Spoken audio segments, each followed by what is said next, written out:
Thank you, Mayor. Good evening, everyone. Tonight, we continue our kind of Hillsboro 101 series. I know this is one that many of you have been very excited about because we're going to talk a lot about housing tonight. Just a reminder, we have this pre-council work session and the post-council work session. So we are not planning on getting through this pre-council. We have a few logical places during the presentation to stop and ask questions. And we think that's probably going to be the best way to get through each chunk and then ask questions at those different times. If there's something that's really detailed that might be a little bit longer, just let me, we can maybe clarify that it might be better for us to send an email response to the whole council later on, if that works for everybody. Otherwise, there's really good information tonight, and I'll turn it over to Dan Diaz. Great. Thanks, Robbie. Good evening, Mayor and Council, and thanks for the introductions. We brought the full array of the city staff team that works on housing, and I want to start by just thanking all of them. As you'll hear over the course of this evening, housing covers a wide array of areas in our work, and so our goal tonight, and as part of your Housing 101, is to really touch on each of those areas in a bit of detail, and we'll talk more about that here in just a minute. And I apologize. Let me go here. So the agenda for this evening, we're going to start with a couple of key policy bases that drive this work.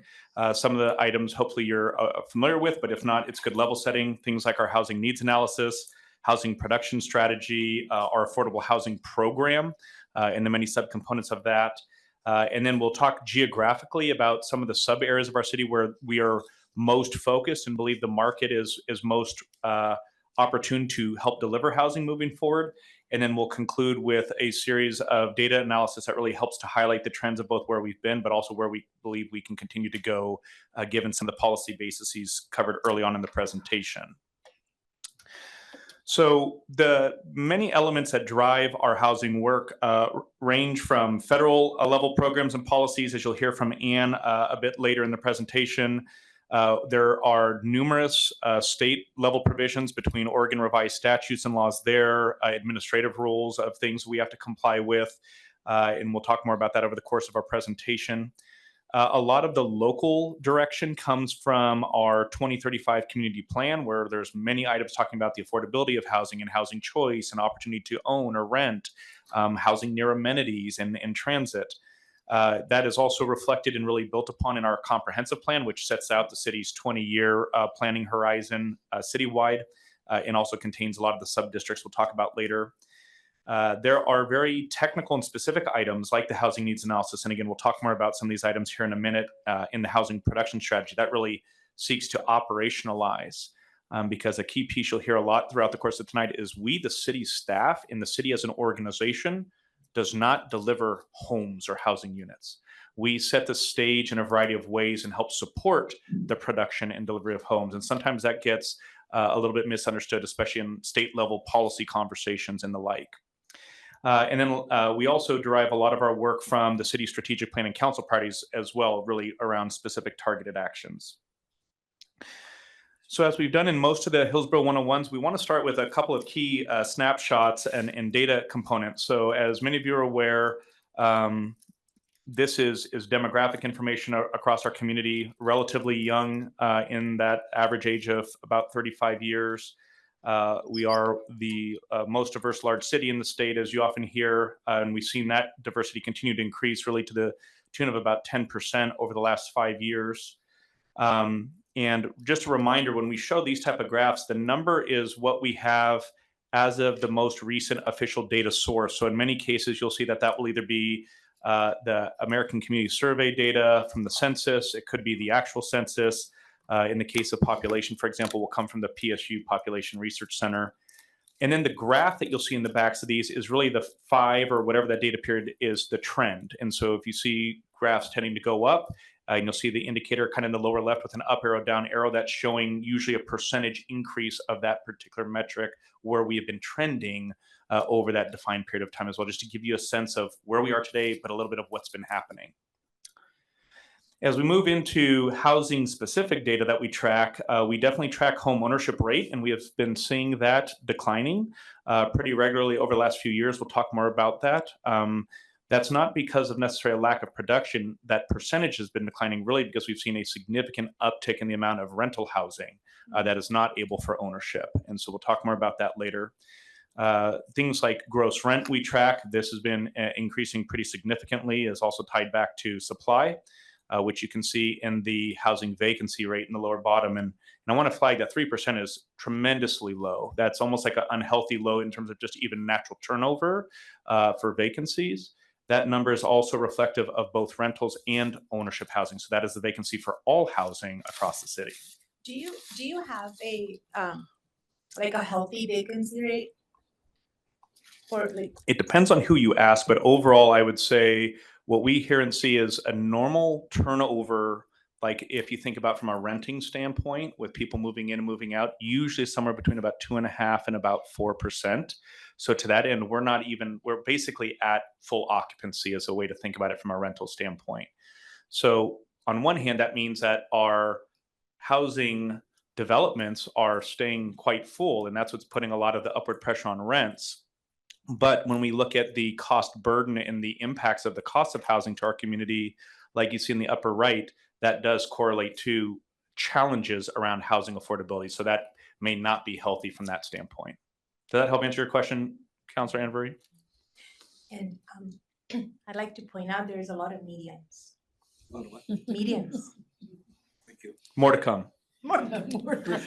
Excellent. So just along those lines, and to set the stage before we get into the specific policy components that the staff will talk about, this graphic stems from a conversation that we had with the last council, really around what are the big influencers of housing production and affordability, especially in the city, because this is a space where we as a local jurisdictional organization do not have full influence or control over housing production or what housing is costing our communities. There's a variety of areas that we might have direct authority over, things like our zoning standards or density requirements, and we'll talk more about that. But when you look across this diagram, there are financial policies at all levels. For example, the interest rate being charged to mortgages or construction loans, that definitely affects the cost of housing. The city has very little to no say in that, even though the effects of shifts in mortgage rates can have a tremendous impact on how much housing is being produced in our community or what the affordable levels of housing in our community are. But financial policies around what we're charging for our development fees or system development charges are something we can have direct influence over in an area that we are working on. We'll talk more about that later. So in that first category, that's trying to highlight two examples, one with heavy influence, one with no influence, but both of them have an impact on cost of housing and production of housing in our community. Similarly, development policies and regulations, we have a lot of that is informed and created at the local level, but increasingly so we're seeing state mandates, for example, and state laws and requirements that are directing us to have to do certain things, whether that's in alignment with what our community has said they want to do or not do, and we have to be in compliant there.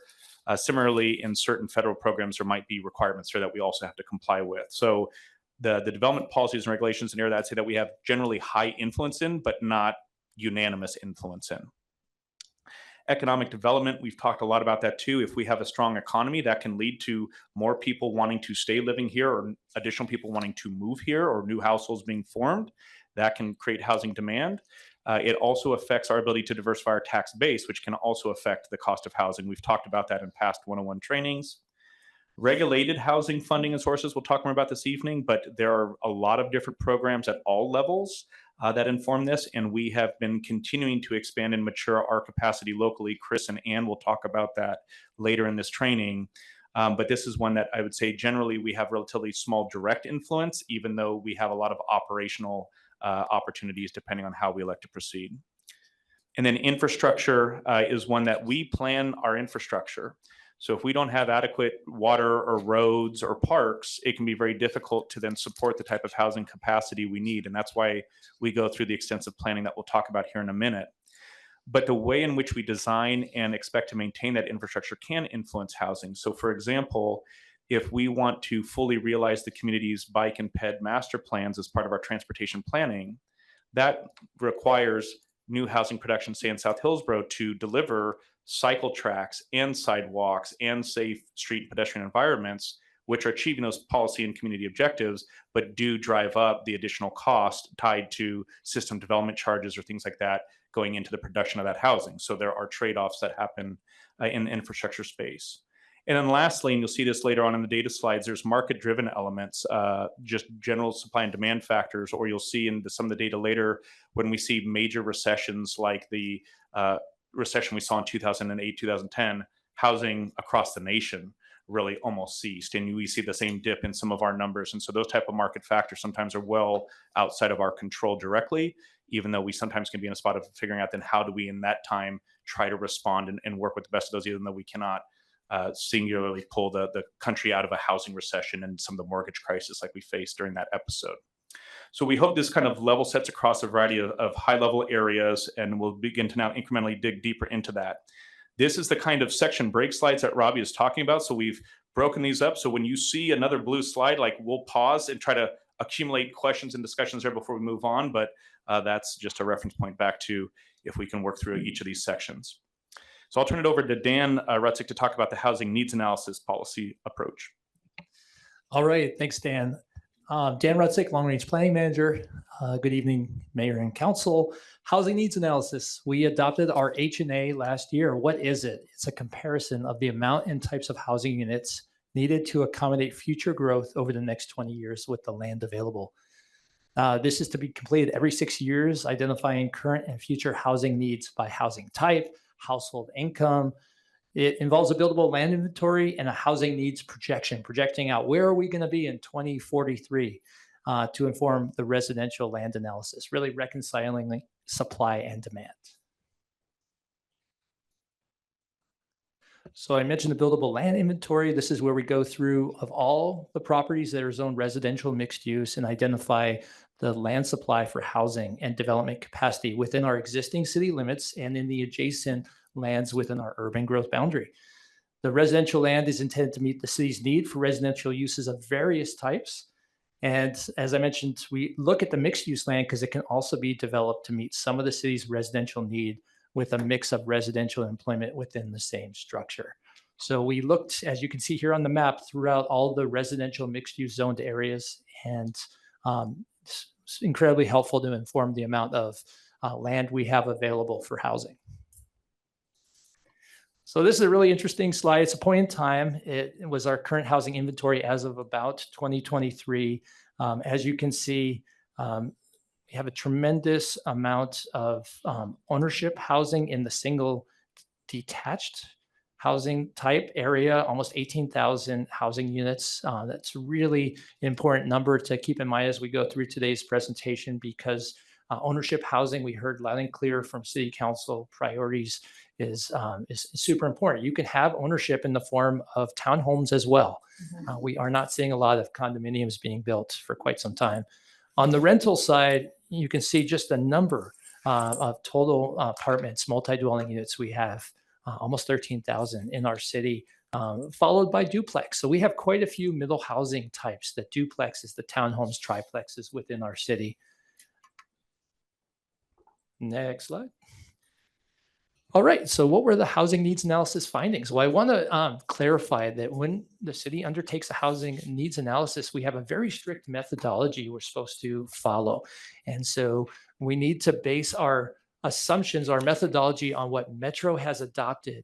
And the last time Metro adopted the urban growth report and the distributed forecast was 2018 for our 2023 housing needs analysis. So when we talk about our findings, those are findings based on Metro saying that Hillsboro's growth year after year going forward would be about 0.7%. Our housing needs analysis really was bound to use that. And so I'm going to talk here in a minute about our alternatives analysis that we undertook, but our H&A findings based on this methodology were required by the state and Metro to follow. Identified a need of about 14,000 housing units over the next 20 years. A lot of these housing units can be accommodated within our existing areas that are vacant, partially vacant, our expansion areas of South Hillsboro, Witch Hazel Village South, but the need goes beyond what our land currently has capacity for. So there's a deficit of about 174 acres of land and a deficit of about 1,500 units. And as we are going to talk later, we're in the process of revisiting our development code, the regulatory piece that Dan was talking about, where there's an opening in some cases to perhaps increase the density a bit to help address some of that need. But at the end of the day, just want to reiterate that when it comes to single detached housing and other units, that 174 acre need is a really important one to consider. This is beyond South Hillsboro, beyond Witch Hazel Village South. And this is only the single detached right now, this deficit. So yeah, this deficit is for all housing types. So again, not including South Hillsboro, we're 14K short. So including South Hillsboro, including Witch Hazel Village South, when we look at the southern portion of South Hillsboro that's not yet developed, that's capacity. When you factor that in, we're still 1,500 units short, 174 acres short for both South Hillsboro and the adjacent Witch Hazel Village South area.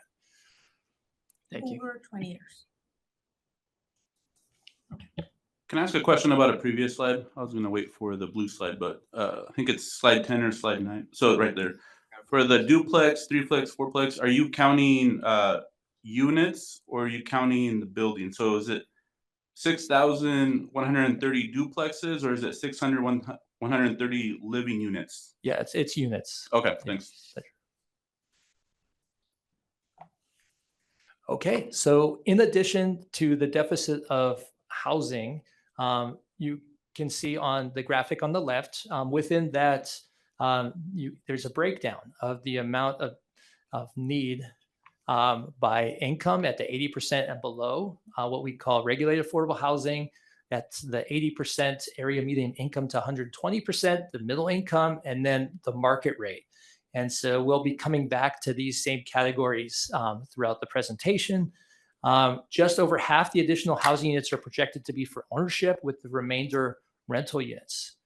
The greatest need for rental units by 2043 is those below market rate to maintain housing costs that will be affordable to individuals and households in 2043. Income trends suggest that an estimated 45% of ownership households will be needing housing in the price range in today's dollars of $300,000 to $600,000. So the attainable home ownership in 20 years' time is the cost is going to be quite high. So in terms of the indicators of Hillsboro's affordable housing need, we just really want to highlight that's the 30% and below median family income, the 30 to 60% considered very low income, which is 68%. Chris and we'll be going into a lot more detail on the affordable housing space, but it's just interesting to note that when you combined the totals between ownership and rental of the affordable housing, it makes up a pretty big segment of that need in 2043. It's important to note the darker or the blue is ownership units versus the gray rental units. And then, as you can see here, highlighting the workforce housing, the middle income makes up a pretty large share. And these are the folks that we'll be talking about more over the course of this presentation are not able to qualify for regulated affordable housing because perhaps their income is just a little bit above the 80% median family income threshold, but in need of housing in our community. And then finally, the kind of upper income, the market rate makes up a substantial amount of that need here. And then the other slide obviously shows the breakdown by type. And it's just important to note that there's just a really big need for more detached housing units and more apartment units. We have quite a lot of middle housing, as I mentioned earlier, between townhomes, duplexes, et cetera. And so when we talk about our need 20 years out, it's really focused on that detached and apartment unit.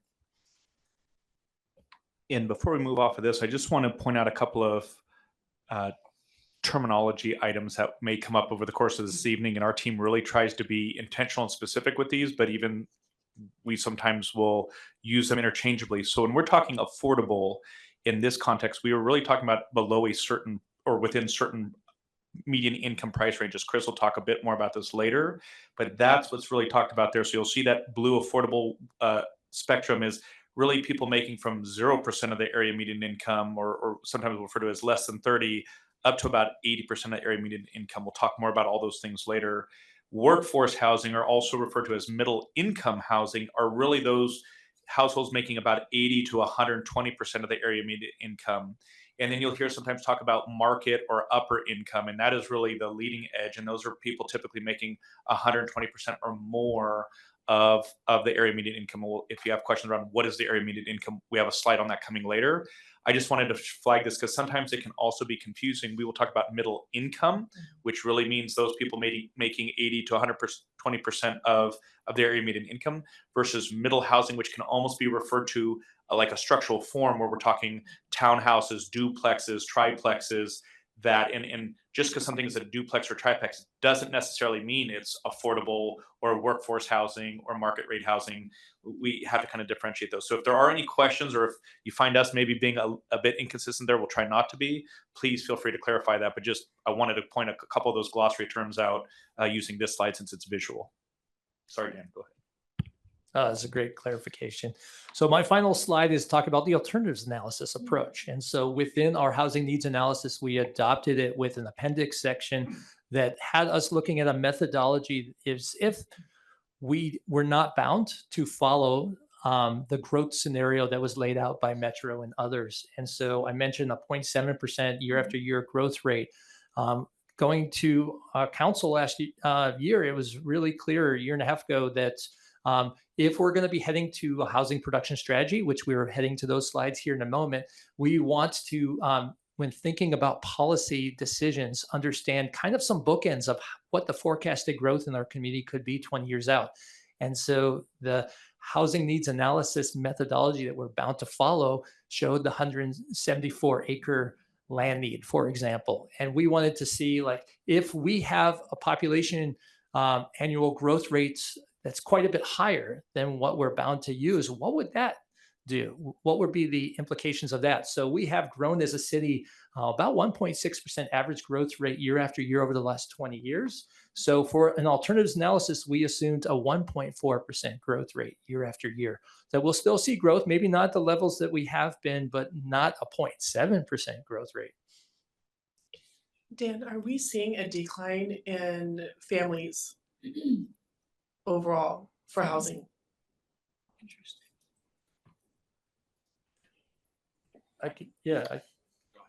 Well, so a lot of the data we have is census data that actually goes back. It's an estimate over a 5-year time period. And we're still like looking at 2023. So I so many times want to answer like, what are we seeing today in 2025? But we kind of have to look back to data from a couple of years ago. We here in Hillsboro have quite a large number of folks within homes. So we have multi-generational housing, we have others. And so I think our household growth rate has been, number of people per household has been pretty high over time. The average household size I'm seeing here is 2.55 people, about 2.5 people per household for sure. And so we're seeing a lot of units being brought online for one person, but our household size is about 2.5 people is a house average per unit. Sure. But it has gone down. According to this, yes. But it's gone down 5.2% decrease. What type of time frame was that? That's typically in about a 5-year window. Okay. So we are, just to round out that question, Councillor Sinclair, the size of families or households has decreased from a little over 2.5 to just about at 2.5 right now. We're seeing that trending down. Now, there can be a lot of factors for that. I can't speak exactly what's driving that. Some of it is if you're only building studio and one bedroom types of housing, it becomes far more difficult to have larger family formation or household formation sizes.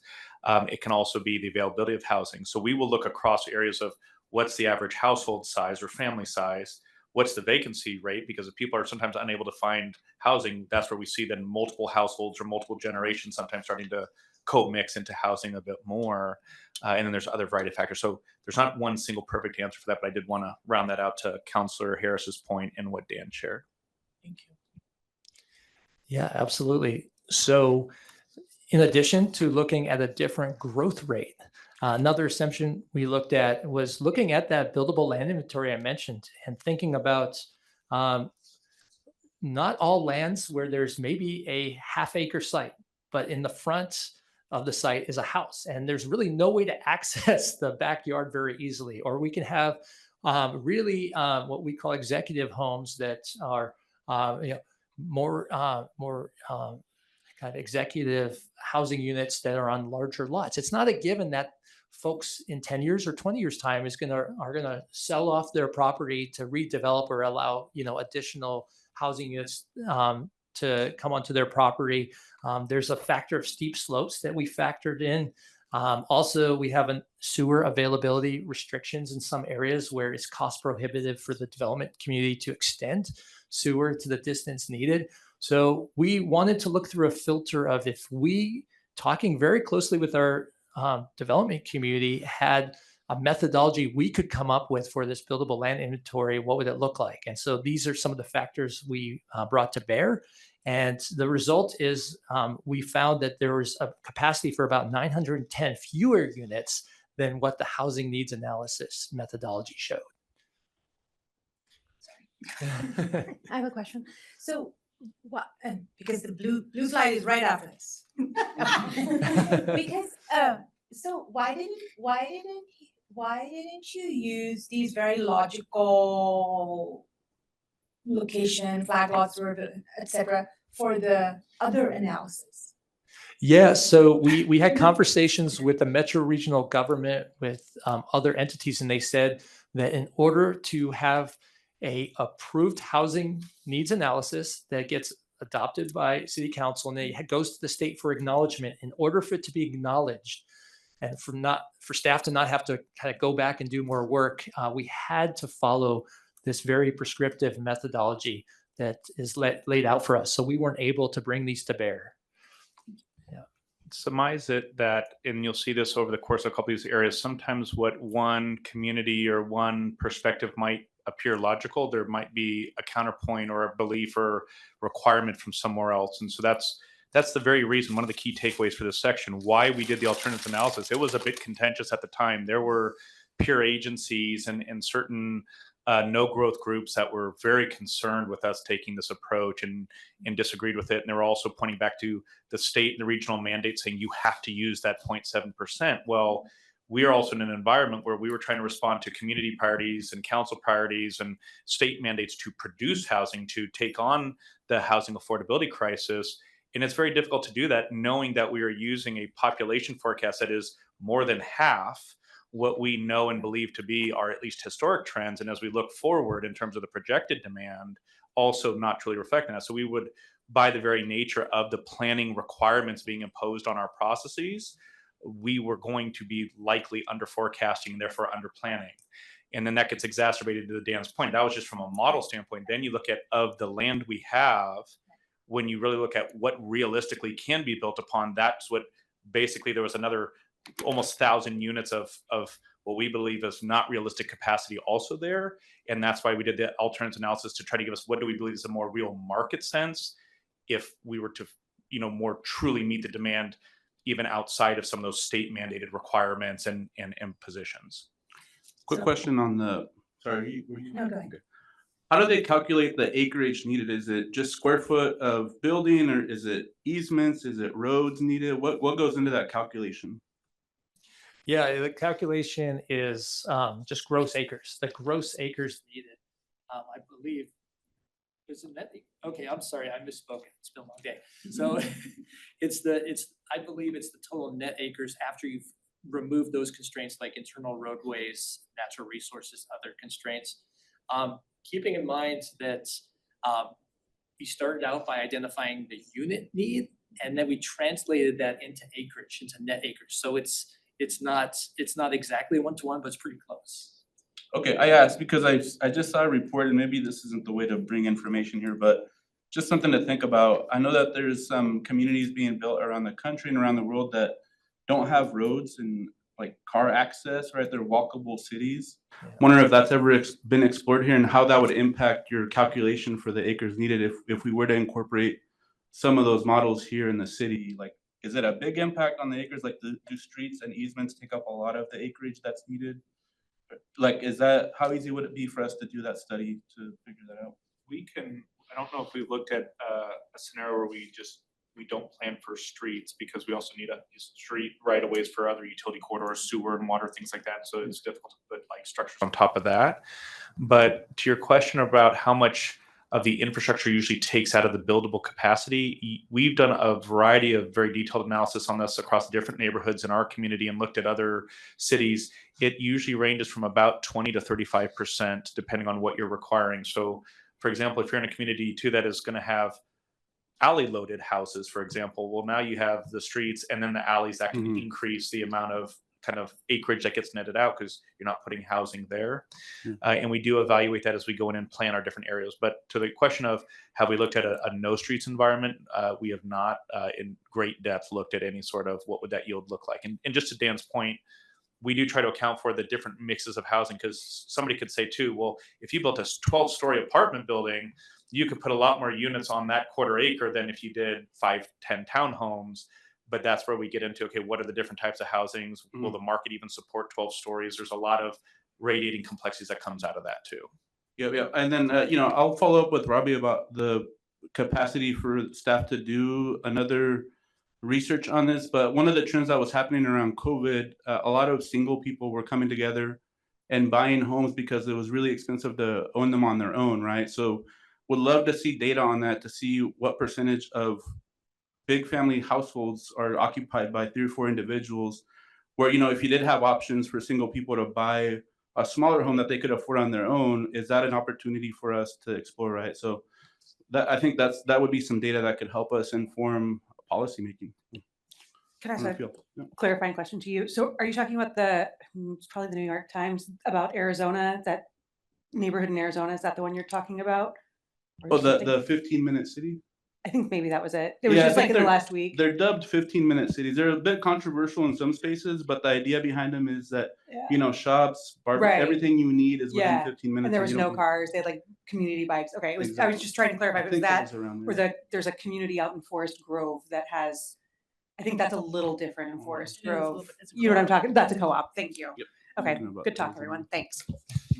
If I could add really quickly as well, going back to Councilor Avery's question about why we used certain methodologies. I think this is going to be a recurring theme tonight that I just want to point out, and you'll hear a lot about this in future slides, where there are a lot of headwinds oftentimes with what we're trying to do, and oftentimes we have goals. The city council has goals. The governor has a stated goal of increasing housing, and yet some of this work, there are these headwinds at the regional level, at the state level that make things really complicated to do. So we're trying to point some of those things out because sometimes it seems like it would be easy. Well, we should just, some of this makes a lot of sense the way we did the alternatives analysis as an example. But we are required by regional and state law sometimes to do things a certain way that sometimes flies in the face of what we're trying to do. We have been gross violators of the blue slide question rule. So for the next section, if we could abide by the blue slide question rule, I would appreciate that. Thank you. And just the last point on the housing needs analysis is just the differentiation between one alternatives analysis and the regular methodology is a difference of a deficit of 4,000 more housing units. So it's major. It's major. Difference of almost 700 acres needed versus 175. So we'll be coming back to these numbers throughout the presentation. So that lays out how we forecast for the 20-year demands and how we take assessment and inventory of what capacity we believe is in the city, either currently or near term. I'll turn it over to Becky now to switch gears into then the housing production strategy, which then seeks to how do we implement off of that to produce or support the production of the housing. Thanks, Dan. Good evening, everyone. My name's Becky Katina. I use she, her pronouns, and I'm a senior planner in the long range division of the Community Development Department. And as we were talking about, the housing needs analysis really fed into the housing production strategy. The housing production strategy is a document required by the state, the Department of Land Conservation and Development, or DLCD if I use that acronym. But the city really used this as an opportunity to make it our own plan, our own roadmap of what we're going to be doing in the coming years per the regulations by the state. It's a 6-year plan.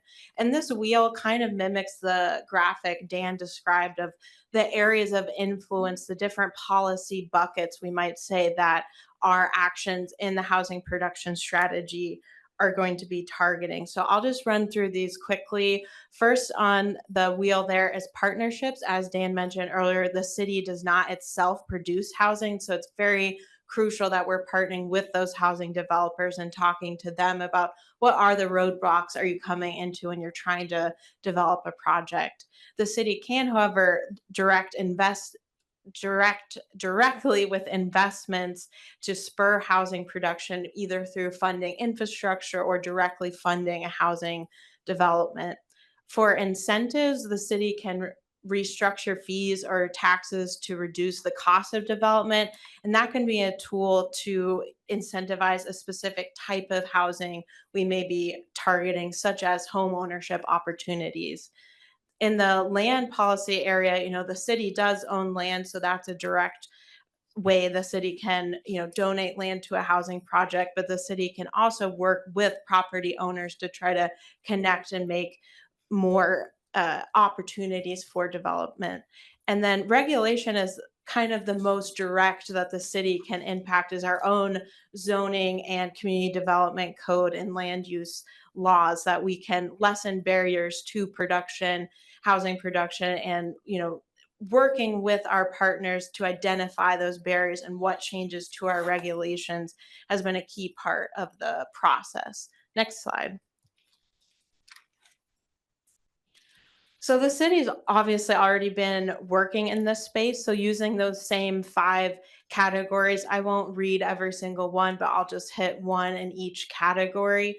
So in the regulatory column there, we're, as a city, very pro-housing to allow for the markets and development of a delivery, a variety of housing choice all on its own.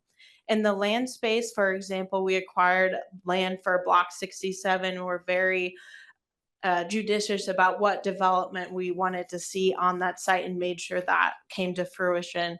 For partnerships, we're participating in strategic partnerships at the regional level, advocating for those policies we would like to see it as a city.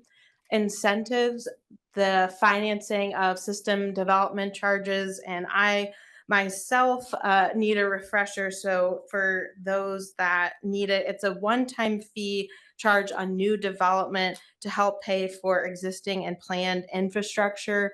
We have those fees for parks, transportation, and water, for example.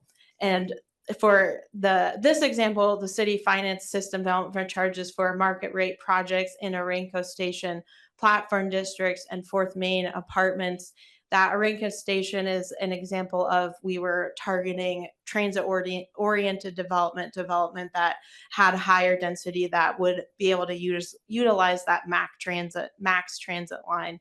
And then that last column there, investments, providing gap funding for affordable housing and permanent supportive housing. So again, that direct financial funding. Next slide. So this is the project timeline for the housing production strategy. This was kicked off in February of 2024. The city did bring on a consultant to kind of add that technical expertise. We, in terms of community engagement, we formed a technical advisory committee. They met a total of 4 times. So that was a group made of both for-profit and nonprofit housing developers, also social service providers, large-scale employers, and the school district. And that group really directly influenced what types of policies that ended up being in the housing production strategy. We also reached out to historically marginalized communities through a series of focus groups. These were held both in English and in Spanish. And you can think of these as like a citizen technical advisory committee, folks with lived experience, maybe that are renters or have experienced homelessness. So getting that direct community input on the policies and development was seen in the outcome of the plan. We also came before City Council for 3 work sessions, Planning Commission for 2 work sessions, and our housing production strategy was adopted in December. I will let Dan Diaz elaborate a little bit more on that process in a moment, but I would just like to take a moment. It was a lot of hard work, but we did get that plan adopted. Next slide. So here is the list of 21 actions that ended up in the plan. As I mentioned, this was a lot of back and forth with city leadership, our project consultant, our technical advisory committee, those members of the focus group. And this is a result of all of that work in those 5 different categories. A little small text on this slide, but you can see that for each action, we have the implementation years when we expect that work to begin and conclude. That year 1 is this year, 2025, year 6, 2030. The impact in housing production, our rough estimate of how impactful that action could be in terms of removing a barrier to housing production in the case of increasing housing in multi-dwelling zones, adding density, upping the density limit is one way that more housing units can be produced, for example. And I think I'll wrap up there and kick it back over to Dan Diaz to kind of explain kind of where we're at in this process. So the housing production strategy is a bit unique in that local jurisdictions are required to put together that action plan as we talked about. It's supposed to be our plan of steps we're going to take to try to encourage or increase housing production in the next 6 years, but really with an eye to addressing the identified 20-year need. And that's really what led to the 21 items that are on the screen before you. The local approval, like so much in the space, isn't the final decision.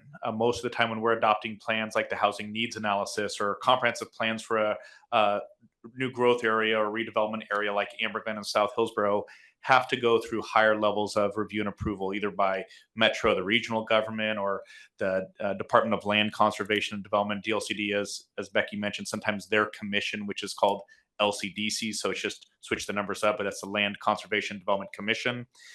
And in this particular case, DLCD has to approve the local jurisdiction's housing production strategy, and there's certain state rules and guidance upon which they evaluate those against.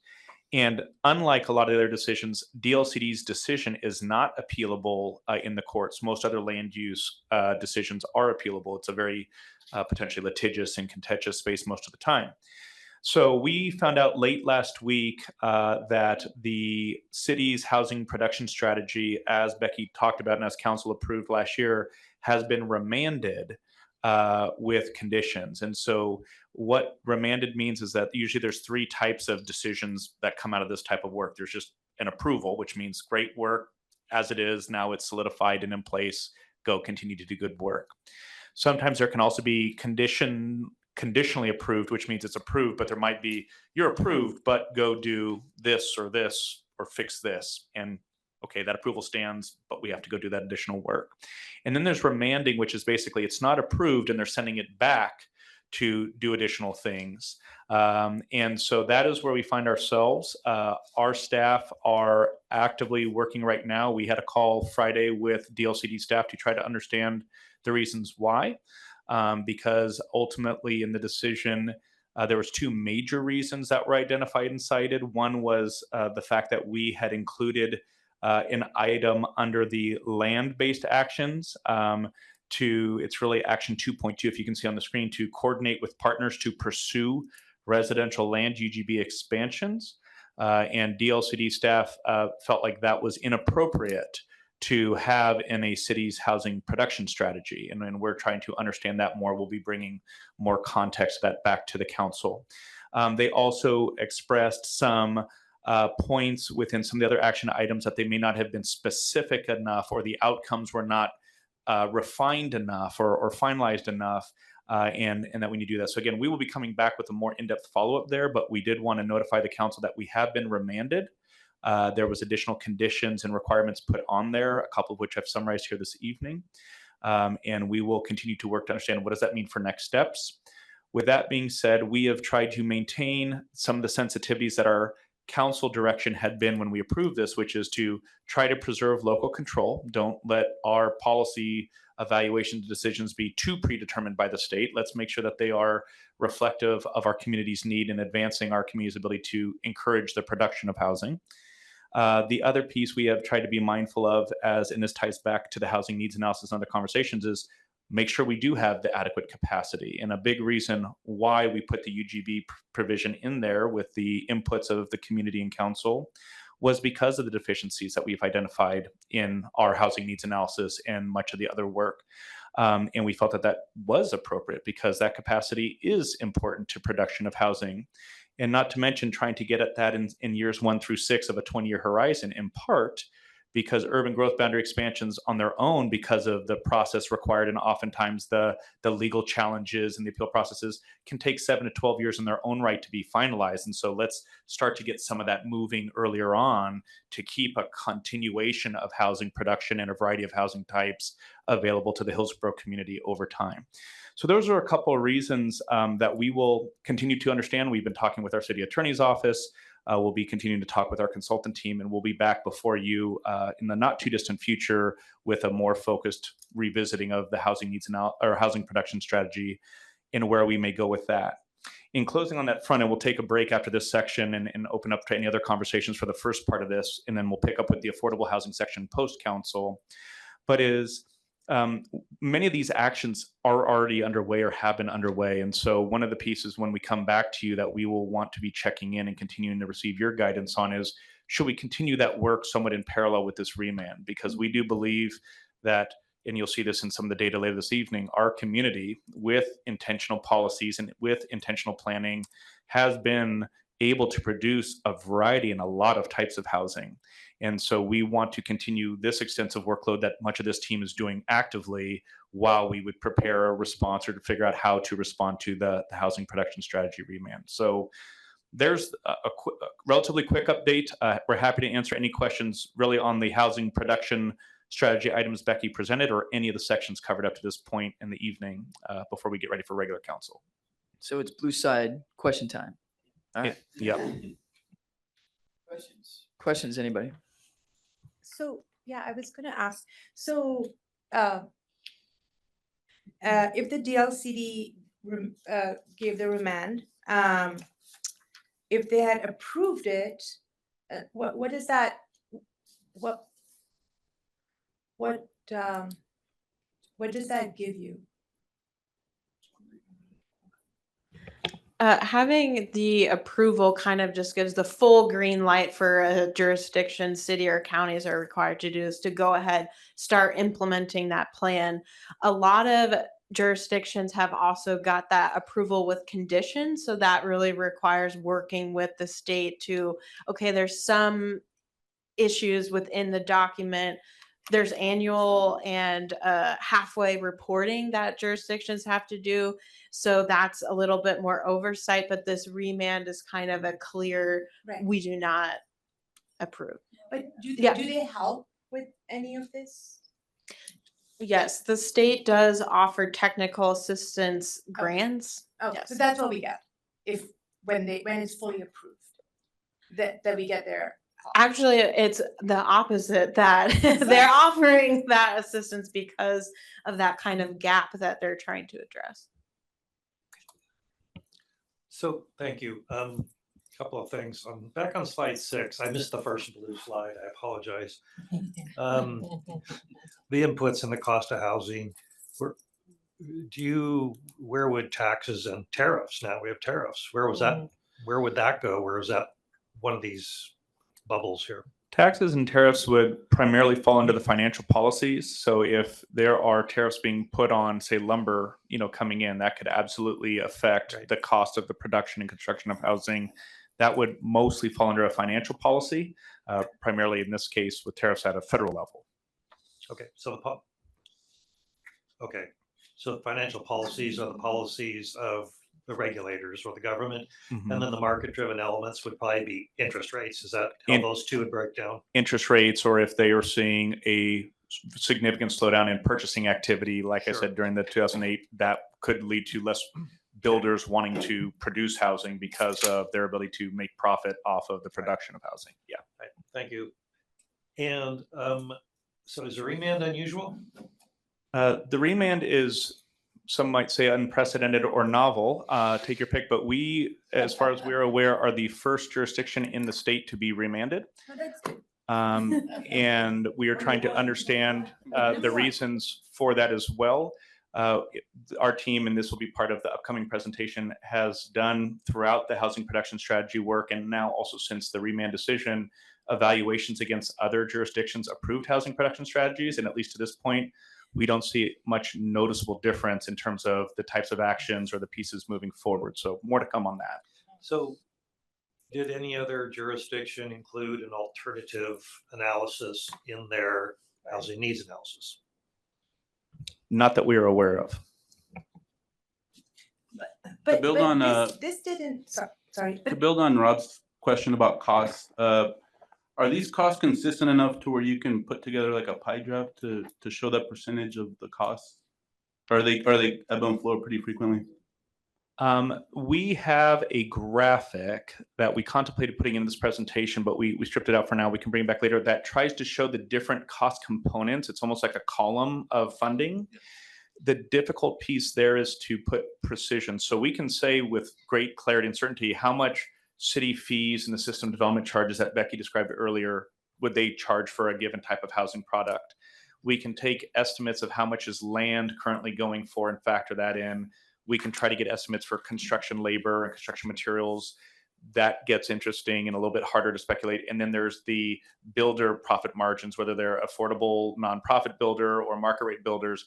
That becomes some of the hardest, but it gives a rough sense of what goes into the cost of housing and roughly what percentage breakouts are in there as well. So we can come back with that, Councilor Salgado. Yeah, that'd be great. Thank you.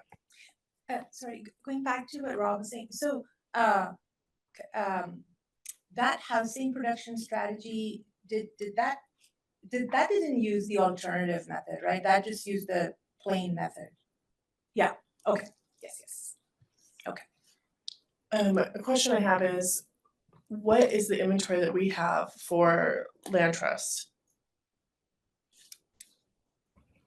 Make sure we understand the question. So, Is that how much of the land that we've for identified in the buildable lands For inventory is in a land trust? Right, how, like, I don't know if we've sub-aggregated by that or if we have that number. We can try to look, Councilor Sinclair. I don't believe much, but we can go back and look at the ownership of that and see what we can find. okay. Thank Counselor, just to clarify, though I understood your question a little differently, are you asking how much land we have identified as available for residential construction in the Yes. city? We do have that, but again, that kind of goes back to the way we calculate it is slightly different, than the way that They the are two state different does. things. I actually would like to know both, because I would like to know what we do have for affordable housing or home ownership opportunities, and I would like to know how much inventory we have overall. Yeah. Thank you so much, Robbie. Of 175 acres or the six, I mean, that? We of that, yes. Okay. Of that, how much do we have in a land Got it. trust? Thank you. Yeah. Any other questions? Okay. Dan, Becky, Chris, and Ann, thank you so much so far for this. We look forward to part 2 after the meeting. Thanks. Good evening, Mayor Pace and City Council. Great to be with you again on the topic of affordable housing. I'm Chris Hardy, Senior Project Manager in our Community Development Department. Apologies if I'm a little low energy tonight. My wife and I adopted a newborn baby about 2 weeks ago, and I'm severely sleep deprived. He is the most adorable baby I've ever seen, but he gets real feisty in between 1 and 4 a.m. So bear with me. I'm gonna rely on some notes, and Dan can give me a swift one if I'm dozing off here during my presentation. Welcome to the club, by the way. Thanks. First time. Yeah, thank you. I'll be providing an overview of the city's work on affordable housing. We'll include some basics on definitions and concepts. Affordable housing is a complex topic, as everybody here knows, and there's no way to cover it all in one evening, but we'll give it a shot. We hope to provide a good foundation and context for how this important issue is being addressed by the city. We'll first look at definitions. So affordable housing is defined as housing that costs a given household no more than 30% of its gross income. This includes rent or a mortgage payment and utilities.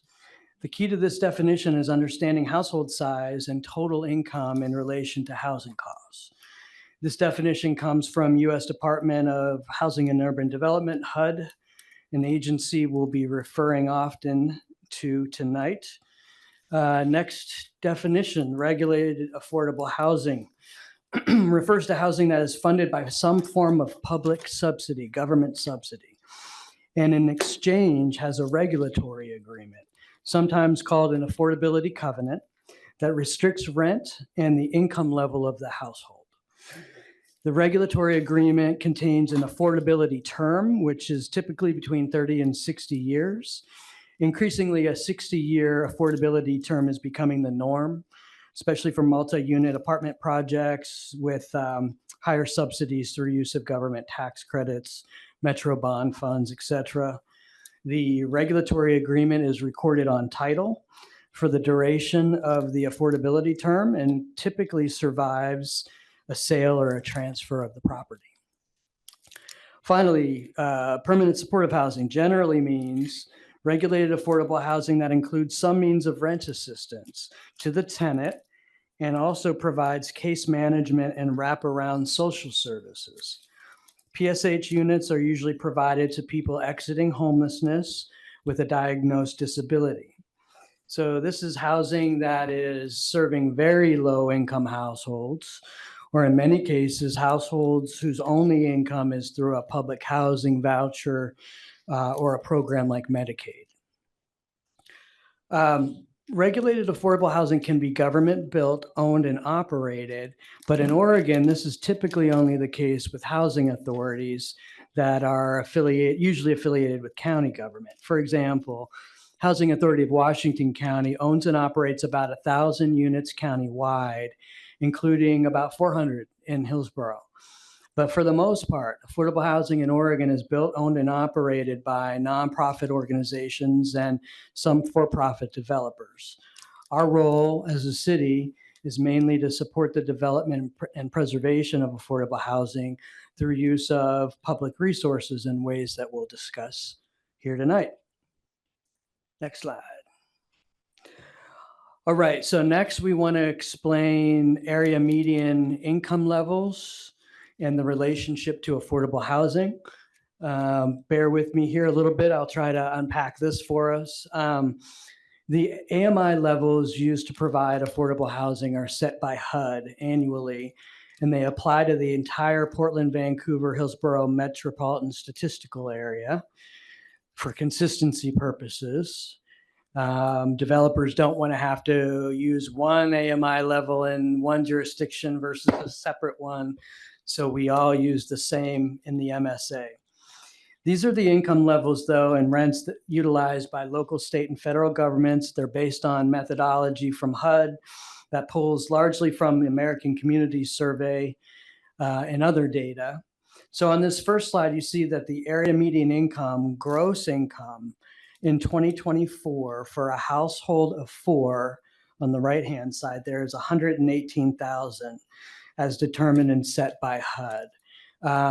2025 numbers actually just came out. So the next time we're in front of you, we'll have these updated. For now, we'll be looking at the 2024 numbers. I can tell you that that median family income level for our area has certainly gone up quite a bit in the last 6 or 7 years. In 2017, 2018, that median number was closer to about 75,000. That is a result of a number of different things. Certainly incomes have risen in some cases, have largely not kept pace with housing costs, of course. But by and large, to me at least, that indicates that higher income households have moved to the area and have moved that median number upwards. Here then you also see how the percentages of the median income apply in practice for affordable housing. These numbers determine income eligibility for affordable housing. So an individual, let's look at the 30%. At 30% AMI makes just under $25,000 a year. Okay. So now when you're referring to somebody at 30% AMI, you know, roughly 25,000 or less. That is considered very low income. An individual at 60% of area median income makes just under $50,000. 60% AMI is the income level where most affordable housing is provided. Beyond that, you see that getting into middle income levels, as Dan Diaz and Rutzik described earlier, an individual at 80% AMI, for example, makes just over $66,000 per year. And then you see how the figures increase for the larger households, 2, 3-person, 4-person households. I won't read them all out, but I've highlighted 30, 60, and 80% AMI because those are the levels most relevant to the requirements of affordable housing funding sources. So they're usually being funded at 60% AMI or below, or some deeply affordable at that 30% AMI level. Next slide. Little small on there, but here's where you see how the levels translate into maximum allowable rents, given the definition we shared earlier about rent being no more than 30% of a household's gross income. But instead of household size per se, really what allowable rents are about is the number of bedrooms provided. Based on the number of bedrooms in a unit, an assumption is made about household size. So here you see that an individual in a studio apartment at the 30% AMI level was paying $619 in rent in 2024. That's considered deeply affordable housing. That's as low as it gets, really. Please keep in mind, though, that these are maximum allowable rents. So I suppose it could be lower. Owners are not required to charge these rents. They're the maximum allowable at those AMI levels. As you get to higher income levels on this table and larger bedroom sizes, these numbers, I'll take for example, one bedroom apartment at 80% AMI, like we're going to be looking at Block 67, for example, $1,770. That starts looking a bit more like market rate rents, especially in some submarkets in downtown. In those cases, affordable housing developers may choose to go below these numbers because otherwise they're trying to compete with market rate units as well. So a general understanding of these AMI levels and allowable rents is pretty important to understanding affordable housing delivery. Usually in this presentation, I pause right here for questions, but we're not on a blue screen yet. So we'll keep trucking.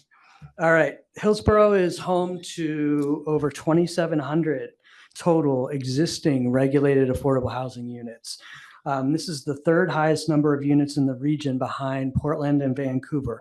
Pretty significant, I think, being the county seat, having available land for many years. That's not as much the case moving forward, but great activity from nonprofit providers. The Housing Authority has really worked in Hillsboro's favor relative to our existing affordable housing base. These units are primary studios, 1 and 2 bedroom apartments owned and operated by nonprofits, like Vienna Star, Reach, Catholic Charities. These regulated units, as I mentioned a few minutes ago, generally set at 60% of area median income, which, depending on household size, usually about $1,300 for a 1 bedroom. As we saw in our housing needs analysis, Hillsboro's greatest needs are for deeply affordable housing. Those are the most expensive, hardest to deliver and produce, serving some of the hardest to house communities. Family size units, big time in Hillsboro. We have overcrowding, we have multi-generational houses, and the need for larger apartments that are available for rent, and then permanent supportive housing for our community members looking to exit homelessness. Next slide. So Hillsboro's journey in directly supporting affordable housing development really started ramping up in 2018 as the regional housing crisis was starting to worsen, and our city council made it a key priority. So in fairly short order, we stood up affordable housing program and had some good early successes. We provided $300,000 in gap financing to Willow Creek Crossing, pictured there, 185th and Baseline. This investment was before Metro Bond or anything like that, so it came from city local coffers. We put a minimum parking reduction for affordable housing in place also in 2018. It made sense to reduce parking requirements. In many parts of the city, there are 1.5 space per unit was still required, even for affordable housing. So we lowered that. We put the nonprofit affordable housing tax exemption program in place in February 2019. Very powerful tool that supports existing and new construction. Council just recently approved the properties and heard a lot about that important program. So check, we don't have to cover that one in as much detail. The real game changer for Hillsboro is becoming an implementing jurisdiction of the Metro Housing Bond. We'll talk about that more in a minute. And early on, we identified and utilized the city's 6-acre property on 53rd Avenue, which of course became the Nueva Esperanza project. We contributed over 3 acres at Century Boulevard with Habitat. That's our Century Commons project. And all of this within the first 3-4 years of activity. Next. So here is Hillsboro's current affordable housing pipeline. I mentioned Century Commons with Habitat finishing up construction. Great project if you haven't been over there. Century Boulevard, Lois, right over by Brown. And yeah, great location. 18 units of affordable home ownership. Dolores project, which I think folks are familiar with over on Walker Road. Now in construction, they're making great progress in this nice weather. 67 units, and then Willow Creek, which you all are familiar with as well, will provide a minimum of 110 new units. So we have a current pipeline of 195, but when you consider that Nueva Esperanza was recently placed in service, that was 150 units along with Alder Commons downtown. The city's been a catalyst for the development of about 345 units of regulated affordable housing within the past few years. And it's a number we're proud of, especially with small staff, but we know it's a drop in the bucket relative to need. There's no shortage of need. So we'll be looking to facilitate development, support development as much as we can moving forward. Next slide. The city became a local implementing jurisdiction of the Metro Affordable Housing Bond in January of 2020.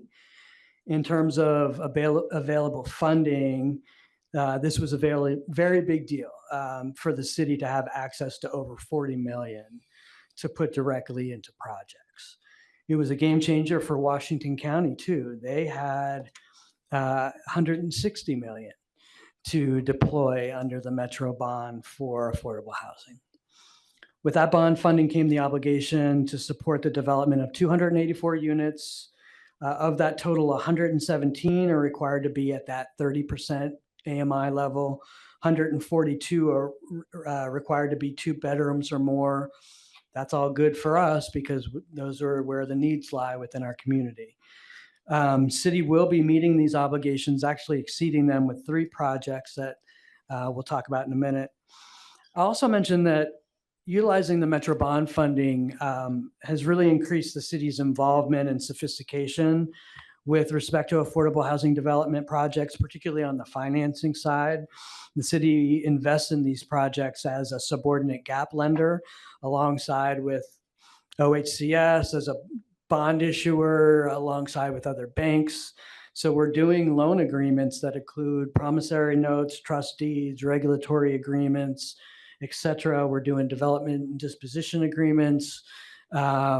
We are starting to track lease up and affirmative marketing efforts. We'll talk about that more in a second.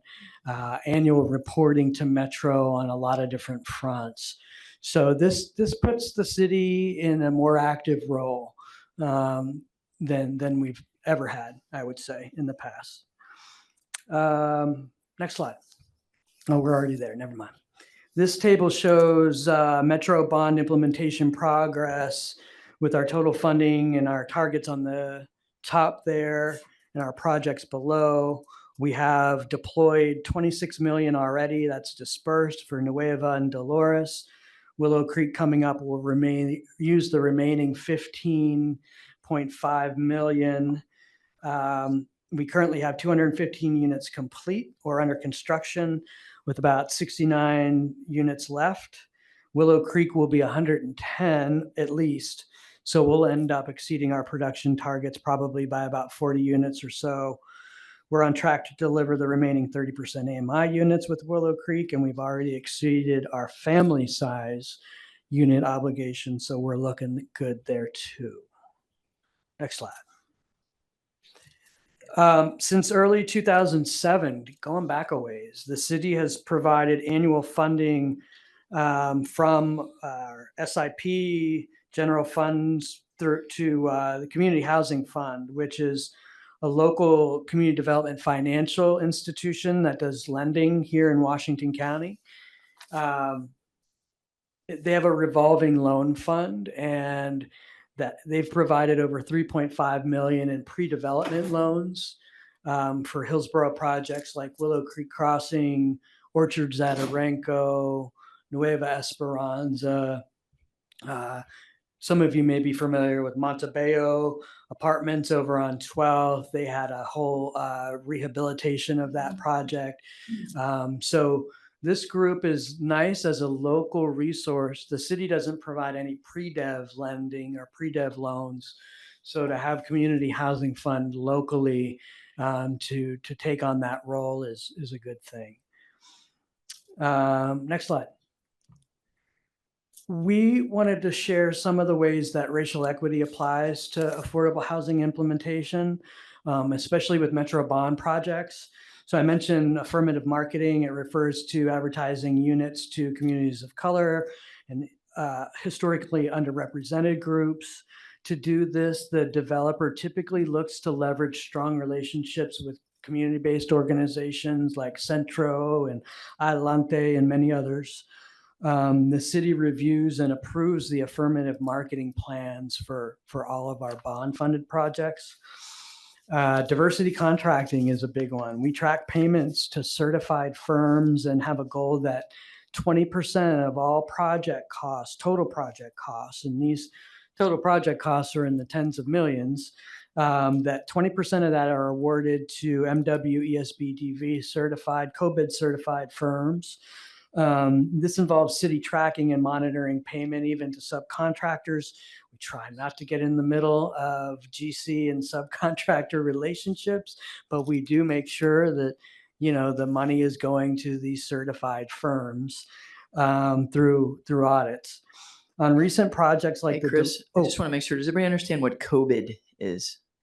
No. Okay. Could you mind I just want to make sure. The acronyms. Yeah. It's such a pain. It's Certified Office of Business.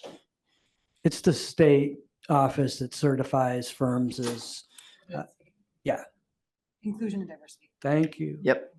That's the main piece there that I wanted to make sure everybody understood. Okay. So, sorry to interrupt. Yeah, no, thank you. On recent projects like Dolores, the developers have also tracked workforce utilization, which is separate from COVID contracting, but workforce utilization involves tracking participation from women, minority populations, and apprentices on jobs. And I'll also say that with Nueva, for example, particularly on hard costs, construction costs, they achieved over 30% utilization from COVID certified contractors, which is awesome. Low barrier resident screening, the city works with owners, asset, and property management to ensure access through review and approval of low barrier tenant screening plans. We typically do that up front. We trust that the property manager and the sponsor, the owner, are following through with the approved plan. We do sometimes hear things that, give us a little concern that we want to investigate, things like just onerous processes, even though we want them to be streamlined. Property managers are going to be property managers. There's still a process to apply.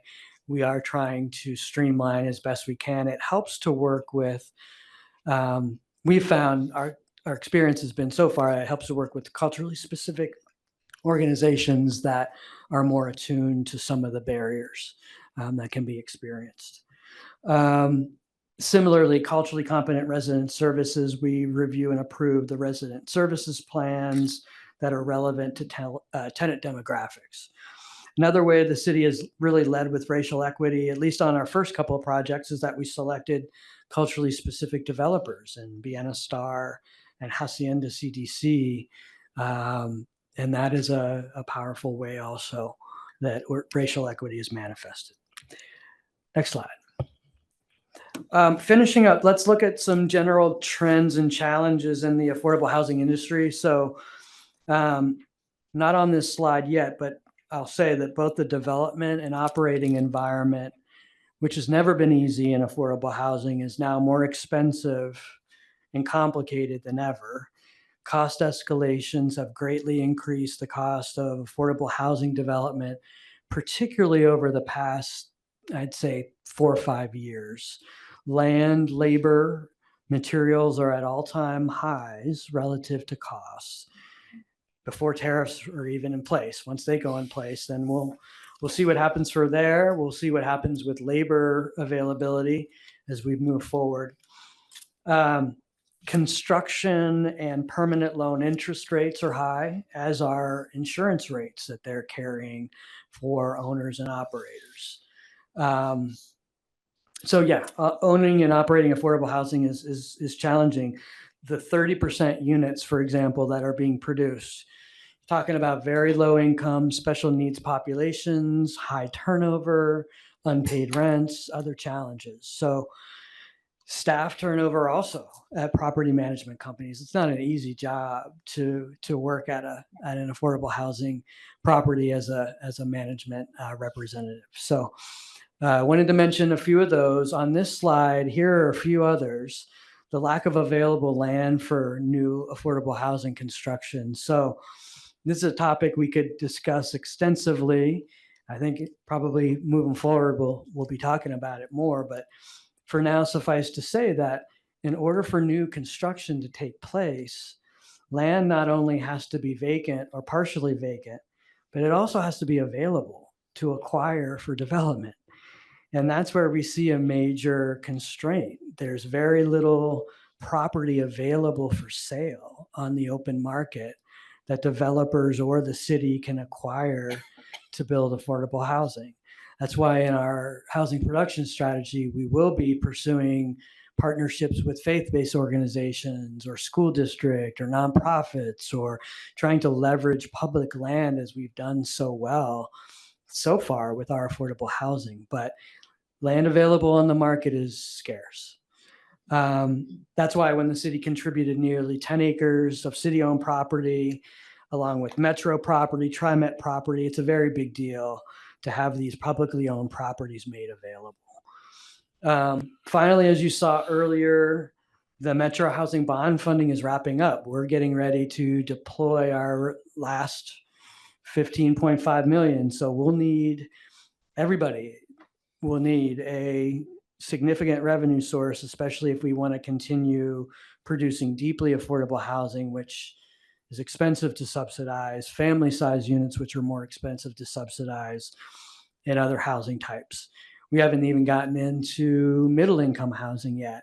That's an area of interest to council and to the city, but there are very few local, state, county, federal programs that provide funding to middle income housing. So if if we're looking to explore that, that's additional funding that we'll need to figure out a source for.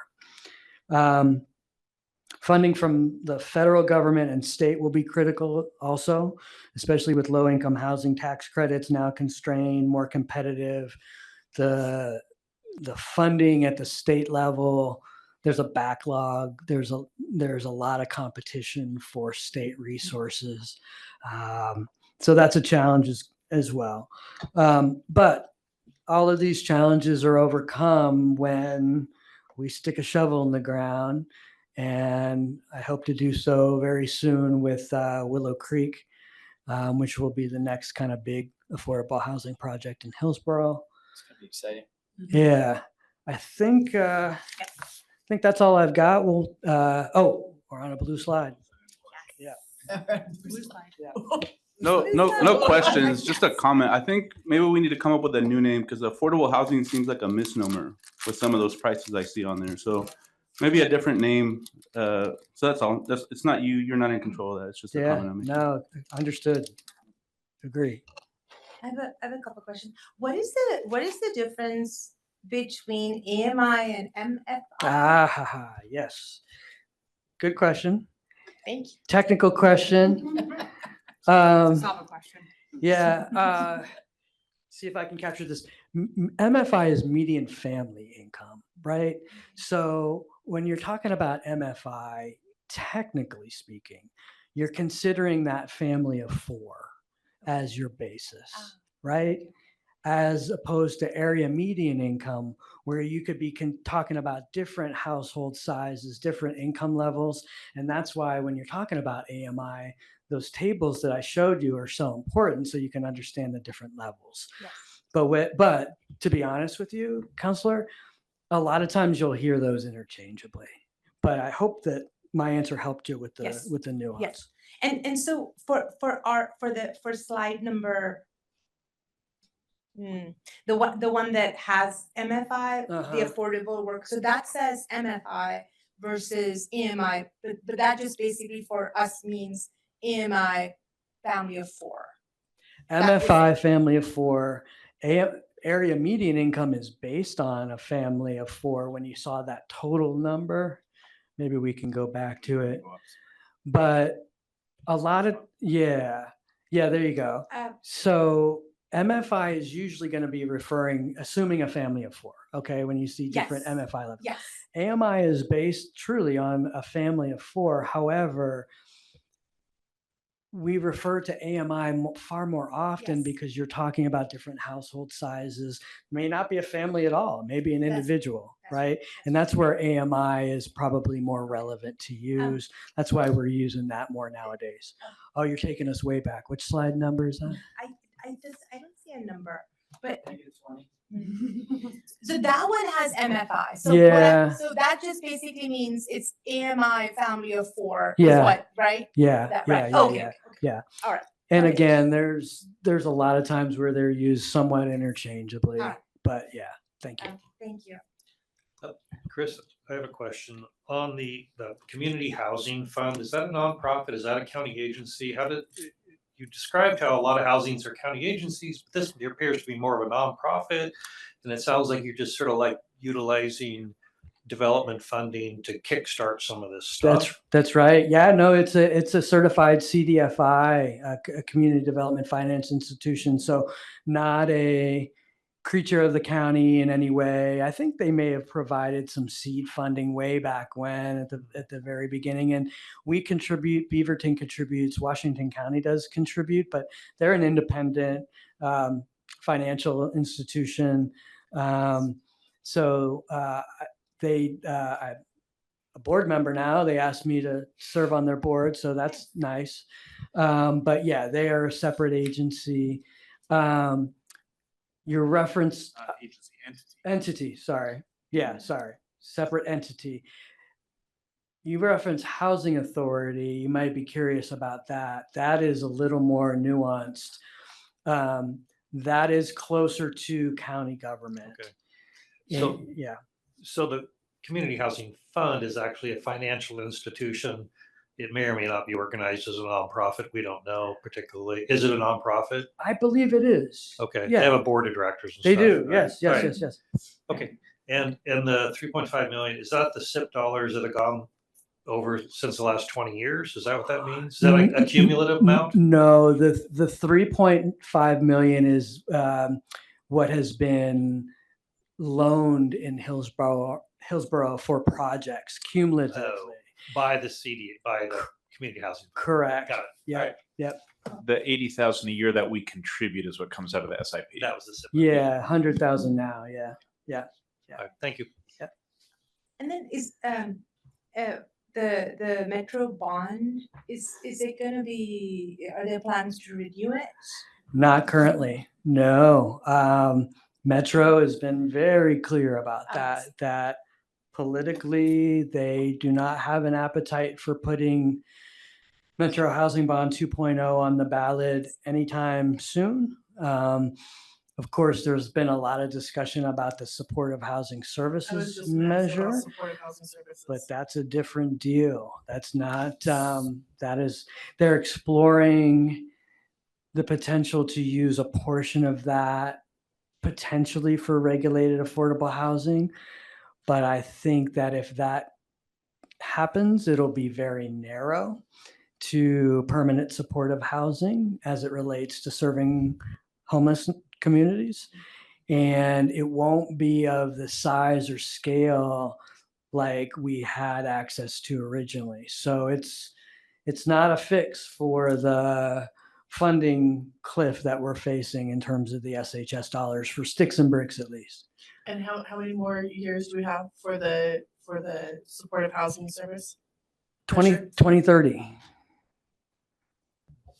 And part of the, just to add on to that, our understanding is part of Metro's goal is to extend it so that it would not only be, they would not only be able to use some of that funding now for affordable housing, but it would be extended by, I want to say like 20 years, like it'd be a 30-year instead of originally 10. Right. I did have one question.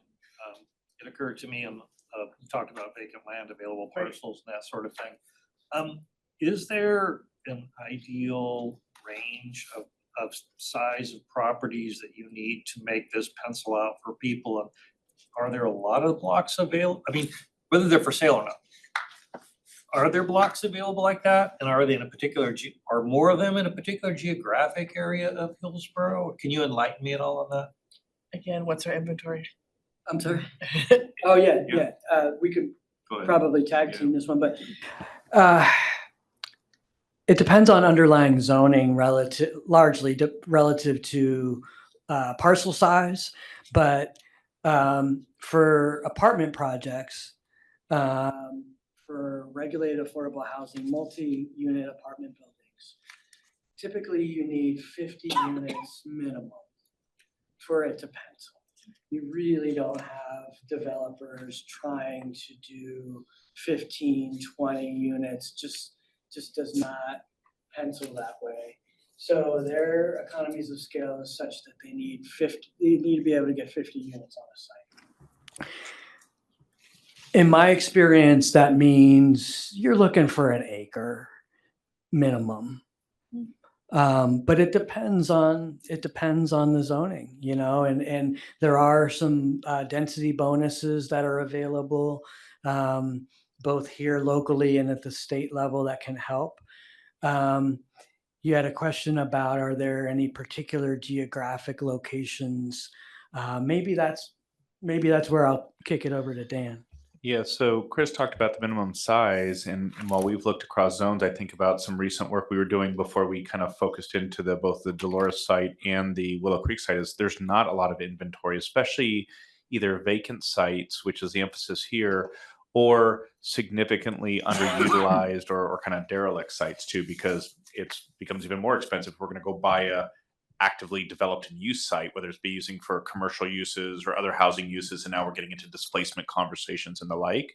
So we really have just a dearth of vacant sites that are in the multi-dwelling zones, especially for affordable housing there, we've run into this also with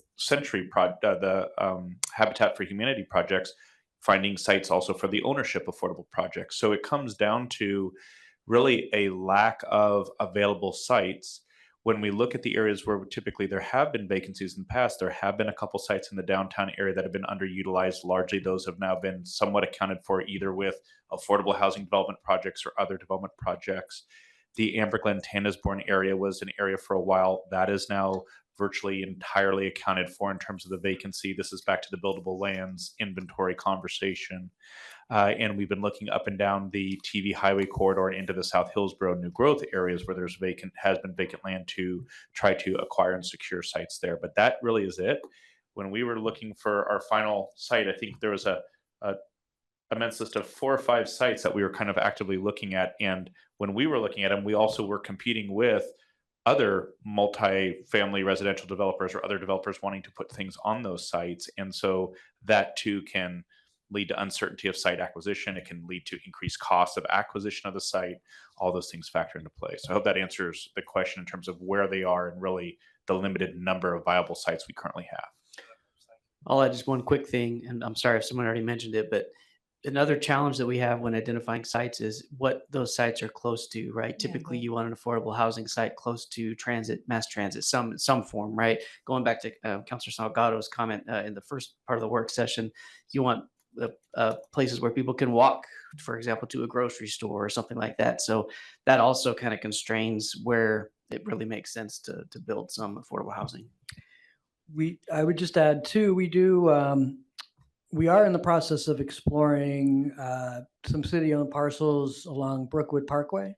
They have some capacity, more than originally anticipated, so might provide opportunity coming up. But Robbie's point is a great one where, the city's holdings for surplus property, we've done a really, I think, great job of looking at innovatively utilizing those properties. I think of Century Commons in particular, where it was a roadway extension through the parcel.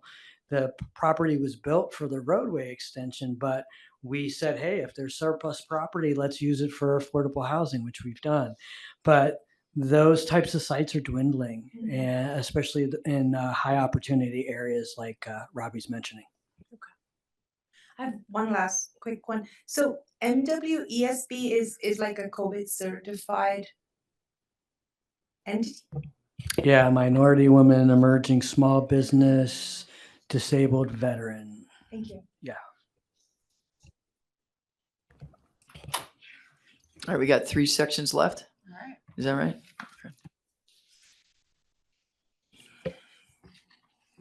I'm Ann Hawkins. I'm the CDBG program coordinator. You've heard methodology, you've heard city, you've heard state requirements, and I'm going to share with you the federal requirements. So this is all alphabet soup, so let me bring that part of it to you. CDBG, Community Development Block Grant, and that is a entitlement grant that is handled through HUD, the Department of Housing and Urban Development. We are managed by the Community Planning Development Department out of Region 10, which includes Alaska, Washington, Oregon, and Idaho, and we are managed by the Portland Field Office. And I'm letting you know where the hierarchy is because of all the things that have happened recently with the federal grants and the communications that are going through. The Portland Field Office is really where we get our support to the activities that we're handling here locally. So the CDBG program was developed 50 years ago as part of the Title I of the Housing and Community Development Act of 1974. Again, it is a formula-based grant, which means that we don't actively go out and apply for this annually. As long as the Appropriations Committee does allow those funds to be generated out and awarded to the participating jurisdictions and the entitlement agencies, we do go ahead and we do receive these funds. The determination for how that amount comes through, it is a statutory formula that is used to calculate the funding. It includes the extent of poverty in the area, the population, housing overcrowding. It also includes the age of housing and the population growth lag. So during the past 7 years, the city of Hillsboro became its own entitlement in 2018. And so we have reported to HUD 6 years of accomplishments. We're a year back from where we are on the calendar basis. So these are reports through the program year of 2023. For such a limited amount of funds that we do receive, we have huge resources that we've been able to invest into the community. So over the past 6 years, the CDBG program has invested $5.78 million into the Hillsboro community. That has been accomplished through the Affordable Home Ownership Program. We currently partner with Proud Ground. And Councilor Sinclair, I'm not sure if this is what you were referring to when you were speaking of the land trust. The Proud Ground model is a community land trust. It is a permanent affordability where the entity, Proud Ground, maintains the ownership of the land and the homeowner maintains the ownership of the building itself. There is a land lease that is paid for annually by the homeowner, and there is deep subsidy that's involved in these homeownership programs. They are able to go ahead and make these affordable because of the fact that you can layer different sources of funds into it. So by contributing the CDBG program into this, we've been able within the city of Hillsboro to provide 34 homes to new home buyers. It's approximately $50,000 per home that goes into that. And there's also a small portion of administrative that's paid to Proud Ground to be able to go ahead and maintain that program so that we don't need to maintain it internally. We also have housing rehab, and housing rehab addresses critical home repair for, again, all of this is based on the AMI. They need to be at or below 60% of the area median income to qualify for this. This home repair program is done in conjunction with Washington County Office of Community Development. And this is things like roofs, ramps, bathrooms, kitchens, there's water issue, things like that. It's not to go out and paint the home and to make it pretty. It's critical home repair. And frequently, the recipients of this grant are elderly who at the time when they purchased the home, they had their income, they were able to go ahead and maintain that. But once they've retired and they're on a limited income, those repairs can, as well as being physically difficult, financially difficult. So this program really goes into that. And again, we've been able to assist over 97 households with this fund, with these funds. We have public facility improvements. Over the course of the 6 years, we've completed 5. Assisting 3,568 persons. That includes things for Alder Street, Family Promise, Project Homeless Connect, Boys and Girls Aid, Safe Space. So we're able to go ahead and improve the facilities that these nonprofits are utilizing to provide services to the community. We also provide fair housing awareness, including sponsoring fair housing events throughout the city of Hillsboro. Thank you very much for the proclamation that was completed at the first of the month. Tomorrow, you'll notice that there will be a display in the lobby. It is anywhere but here. It's in partnership with Fair Housing Council of Oregon, and it provides a history of fair housing throughout the state of Oregon. We also provide emergency assistance. The emergency assistance was a specific activity that was allowed through the COVID funding, through the CDBG CV funds that were received for a very limited period of time. And through the emergency rental assistance, we were able to provide assistance to 305 households and relocation assistance to 5 households. In order for us to be able to go through and provide this impact into the community, HUD does require that we provide them with some information. And you'll be hearing from me in the next few weeks about the 5-year consolidated plan. We are currently in the public comment period for the consolidated plan. And this consolidated plan outlines what the community needs, who helped make the decision, and what else the city is doing to help with these services. This is a project that started over 18 months ago, And we have done this in connection with Washington County and the city of Beaverton, because with those two other agencies, we form a consortia for other funds, including home funds and ESG funds. So the 5-year consolidated plan goes through and it outlines what we've done, who's helped it, what else the city is doing, as I said. We also have the annual action plan included as the first part of that consolidated plan. This is the only year, the first annual action plan is the only year that's included in the consolidated plan. Otherwise, it is a standalone document that's provided yearly and submitted in May. Once all of the money has been, not once all the money has been expended, annually, we are required to report to HUD where we have spent the money and what those accomplishments are. And that's done in September through the Consolidated Annual Performance Evaluation Report, also known as a CAPER. And that's a self-evaluation, and that goes back to the previous slide to show you what we were able to make in the investments in the community. With the HUD required reports, there's also the Community Participation Plan, and that is termed by HUD as the Citizen Participation Plan, but we wanted to make sure that we are more inclusive to everyone within our community.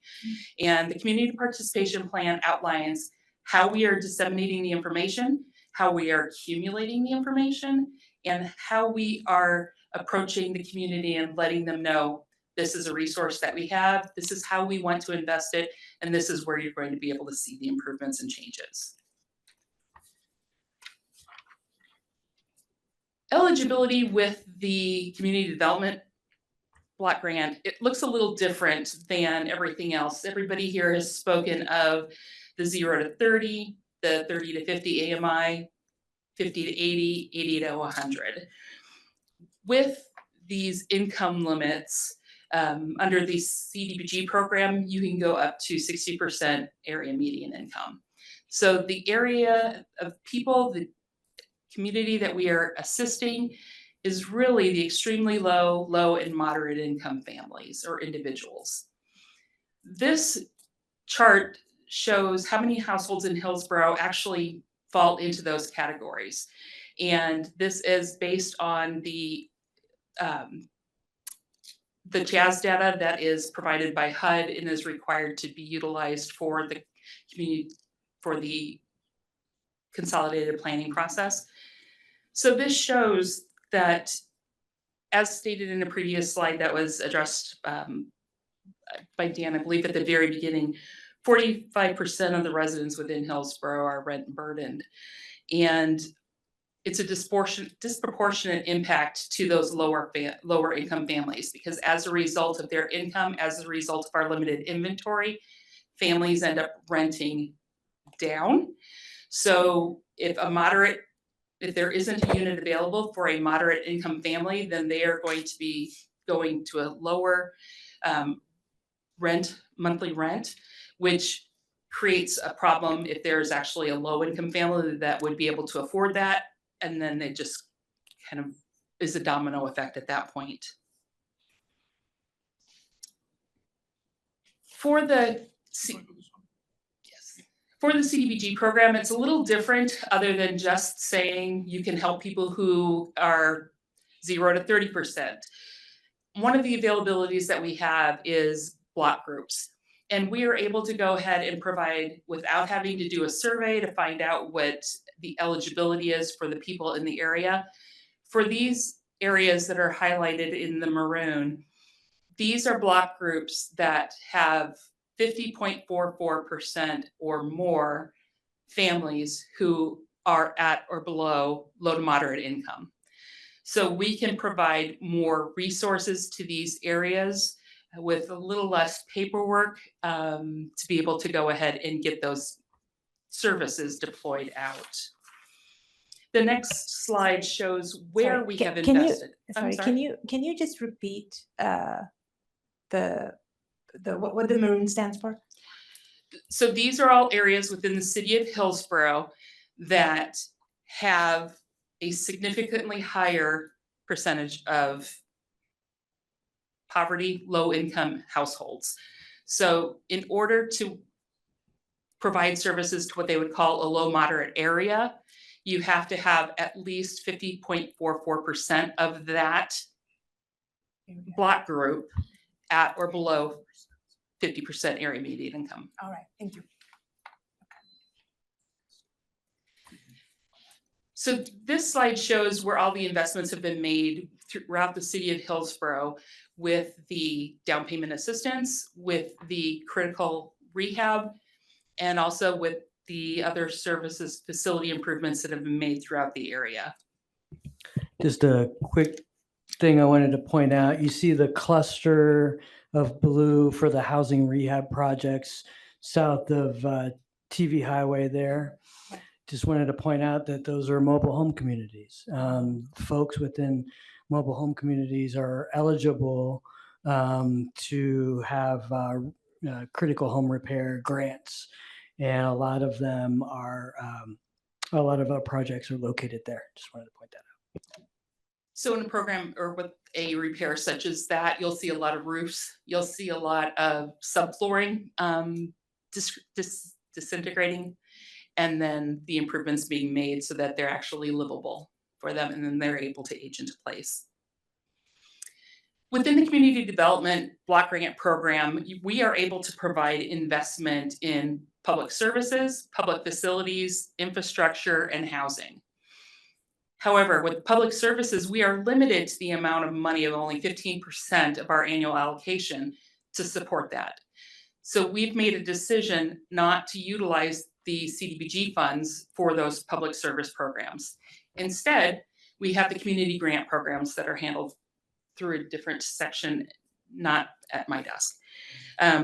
There is the community services grants, which is approximately $200,000 a year. And it provides about 30% for housing related programs, but they are all made to nonprofits. It can be for mental and physical health, childcare, voc rehab, aging, drug and alcohol addiction rehab, housing, family support, and public safety.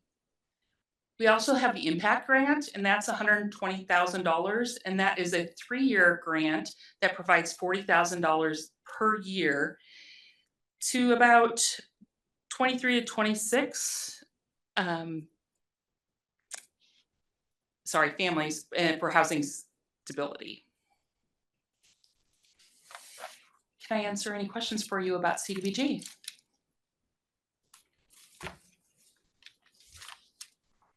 Questions? Thank you, Ann. Any questions? Rob? Thanks, I did. Thank you. That was a great presentation. It was very, very concise. I appreciate that.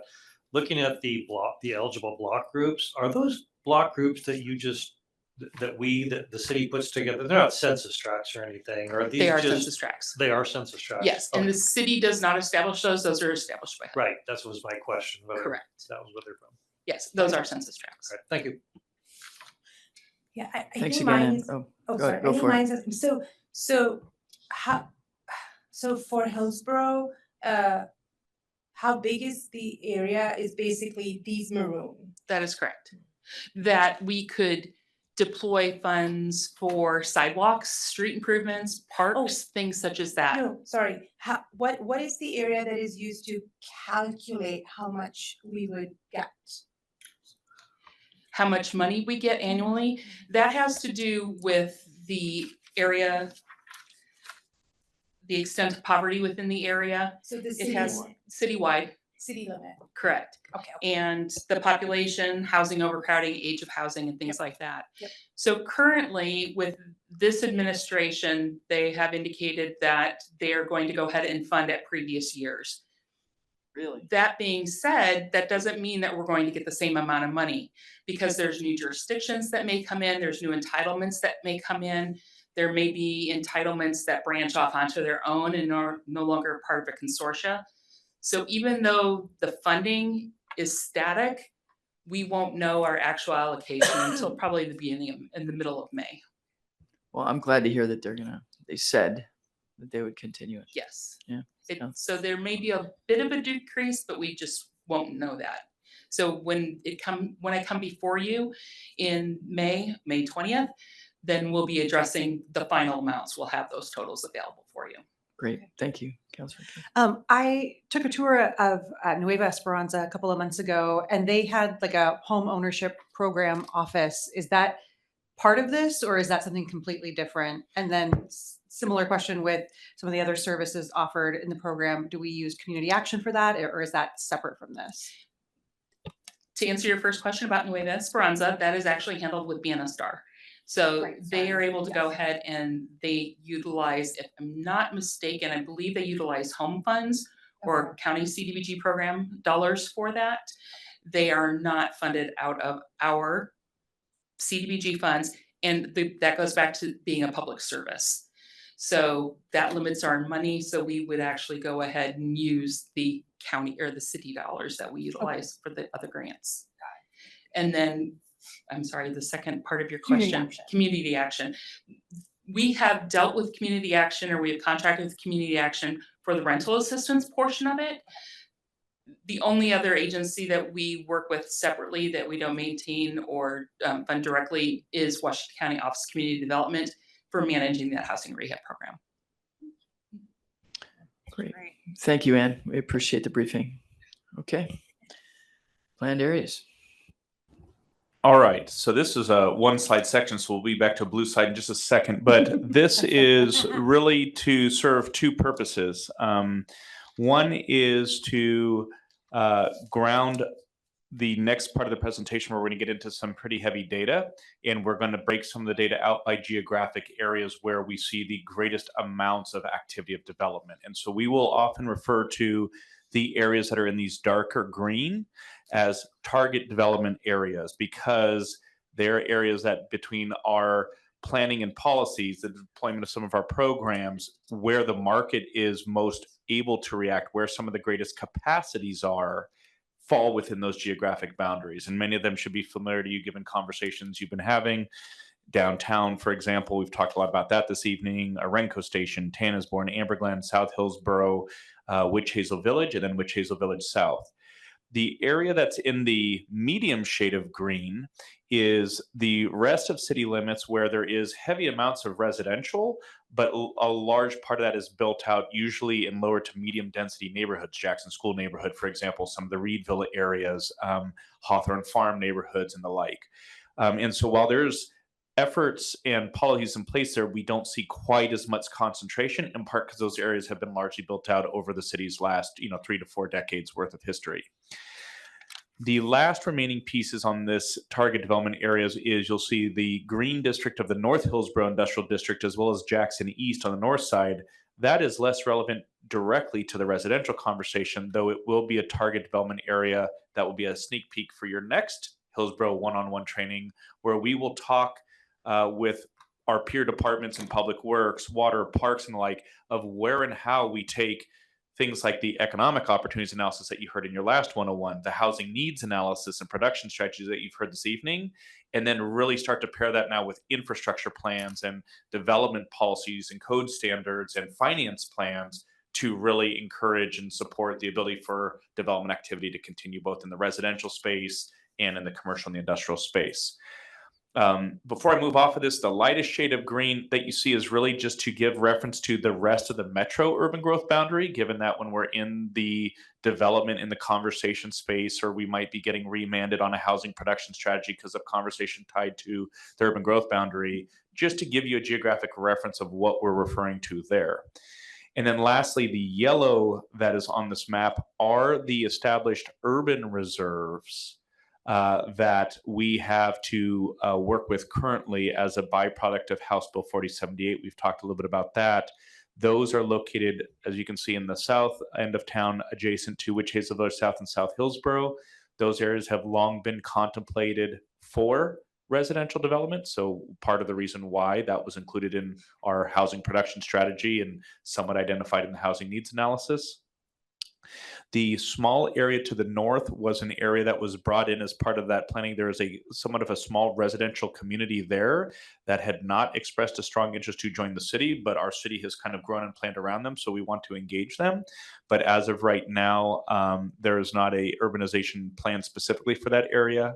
And then the larger yellow area to the upper north is referred to as the Bendemeer area.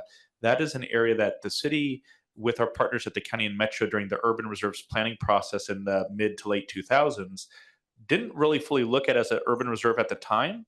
But when the legislature stepped in with House Bill 4078, when the urban reserves in the North Hillsboro area were removed, that area was actually converted and turned into urban reserves, so they can potentially factor into our mid and long-term planning as we think about growth and development.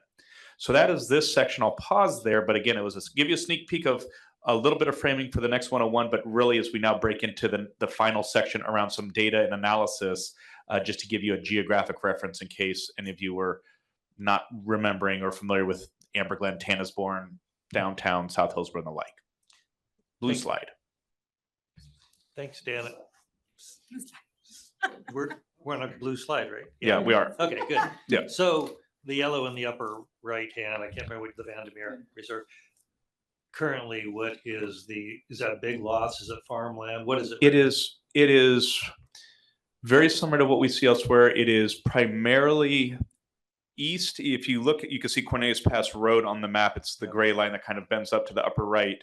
West of that is, I would say, larger lot rural residential. There's quite a few residences and homes out there, and it's quite parcelized and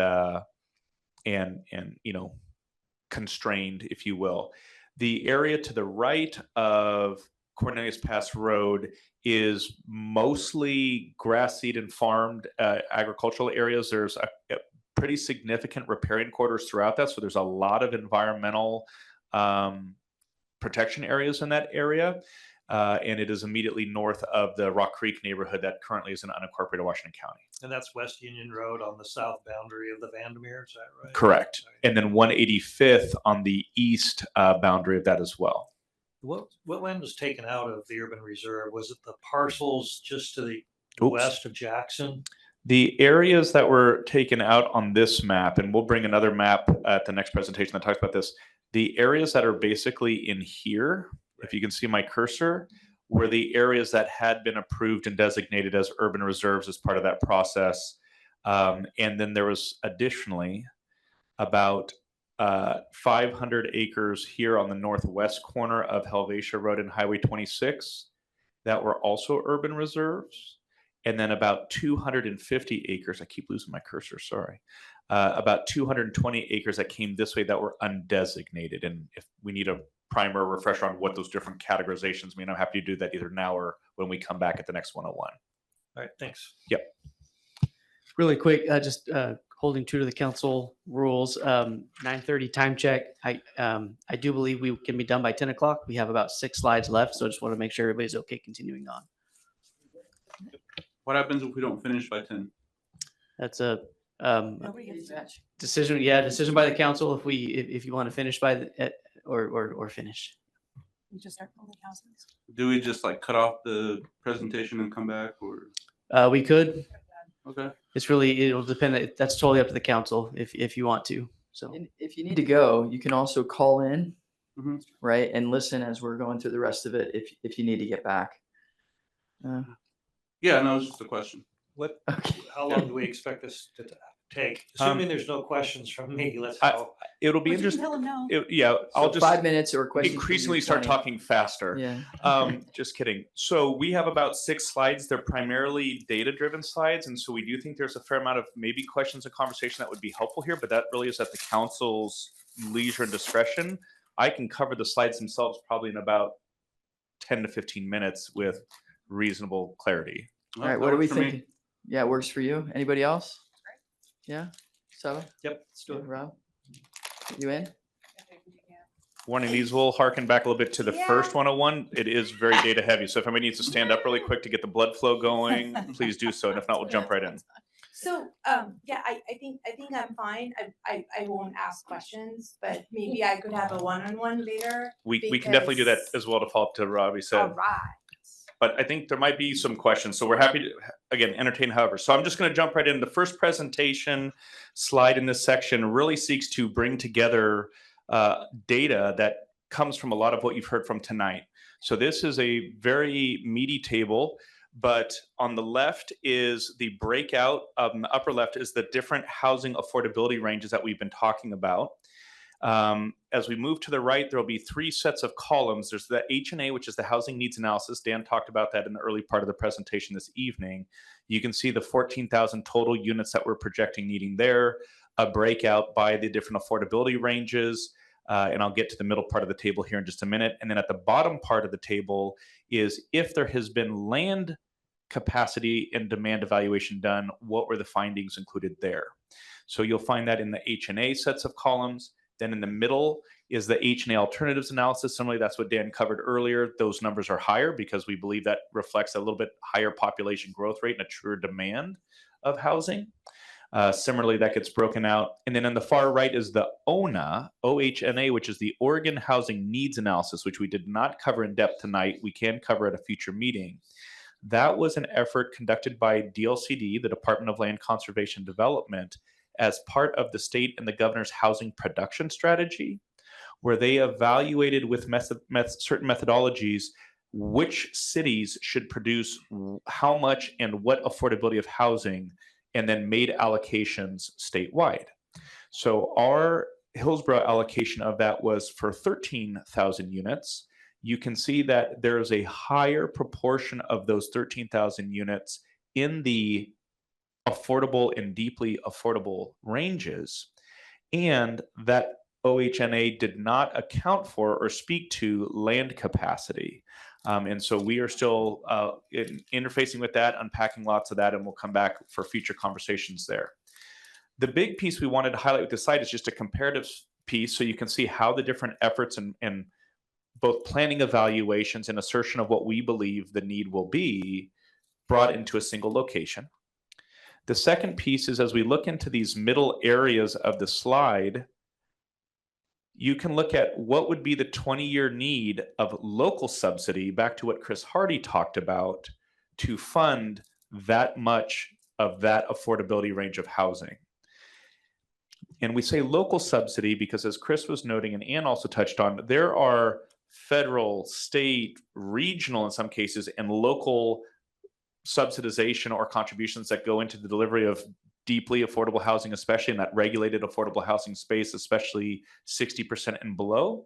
What we're talking about here is based on what we have invested. Now, that might be coming from Metro Affordable Housing Bond dollars to the city, but these are based on our recent investment level trends for the production that Chris talked about over the last 5 to 6 years. So when we look at that number of, in each of the categories, I'll just run across from left to right, the H&A first, to deliver the roughly 5,259 units over the 20 years that we're anticipating, we will need to find revenues under the current approach and model of roughly $578 million in total, which breaks out to about $29 million annually. We're not entirely sure where that funding comes from now. It was in our housing production strategy to evaluate revenue sources to continue to support housing, but this just lets us further define what we believe we need to do. And in addition to that, when you break those numbers out, we need to deliver 263 units a year. And I would go back to Chris's presentation where over the last 5 years, we have been able to produce, go back to the slide so I don't misreference it. We have been able to produce about 384 units in total. And that goes back to the, 345 units in total. So we will have to basically produce just shy of what we have been producing over the last 5 years. And this is an average, not a median, but average every year over that 20-year period to hit that target. Similarly, when we move to the alternative analysis, which calls for additional capacity likely needed, the amount of funding needed there approaches $749 million in total, which is about $37 million annually. And we do need to produce 340 units, which has been the sum of the 5-year effort recently in those 3 or 4 major projects Chris talked about. Thirdly, when you get to the OHNA, OHNA again overall calls for us to deliver less housing for our community in the 20-year time frame.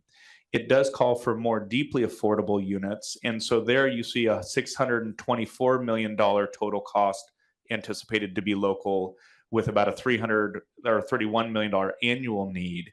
And that too is right around that 284 unit a year mark.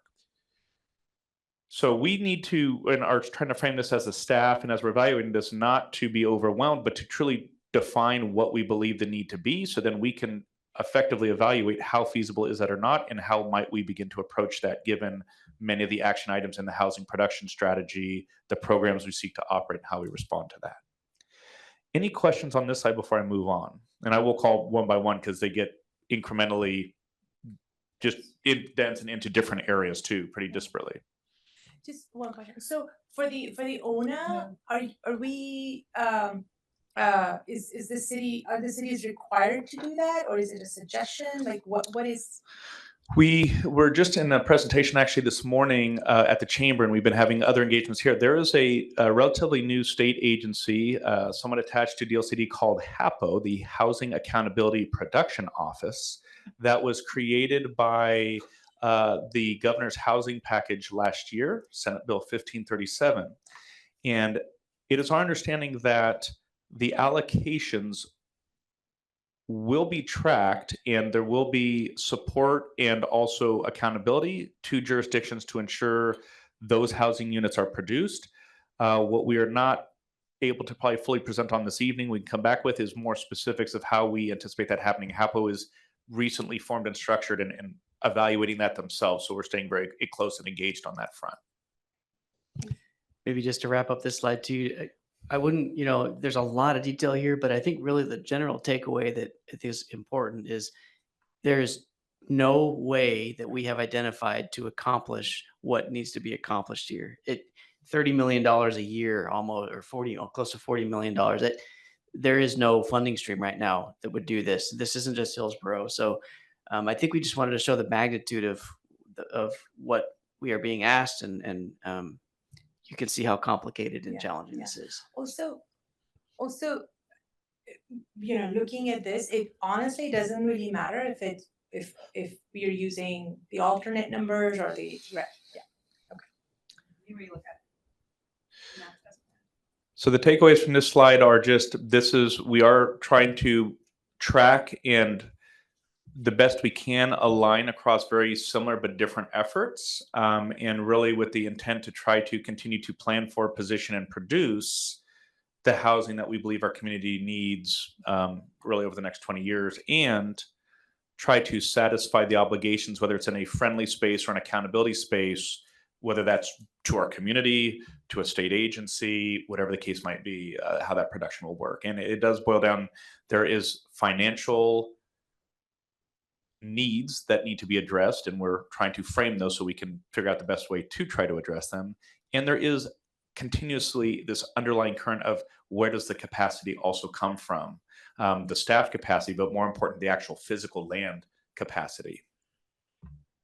Director Diaz, so in the HNA and then the HNA alternative, the acres demand beyond supply 174 versus 692.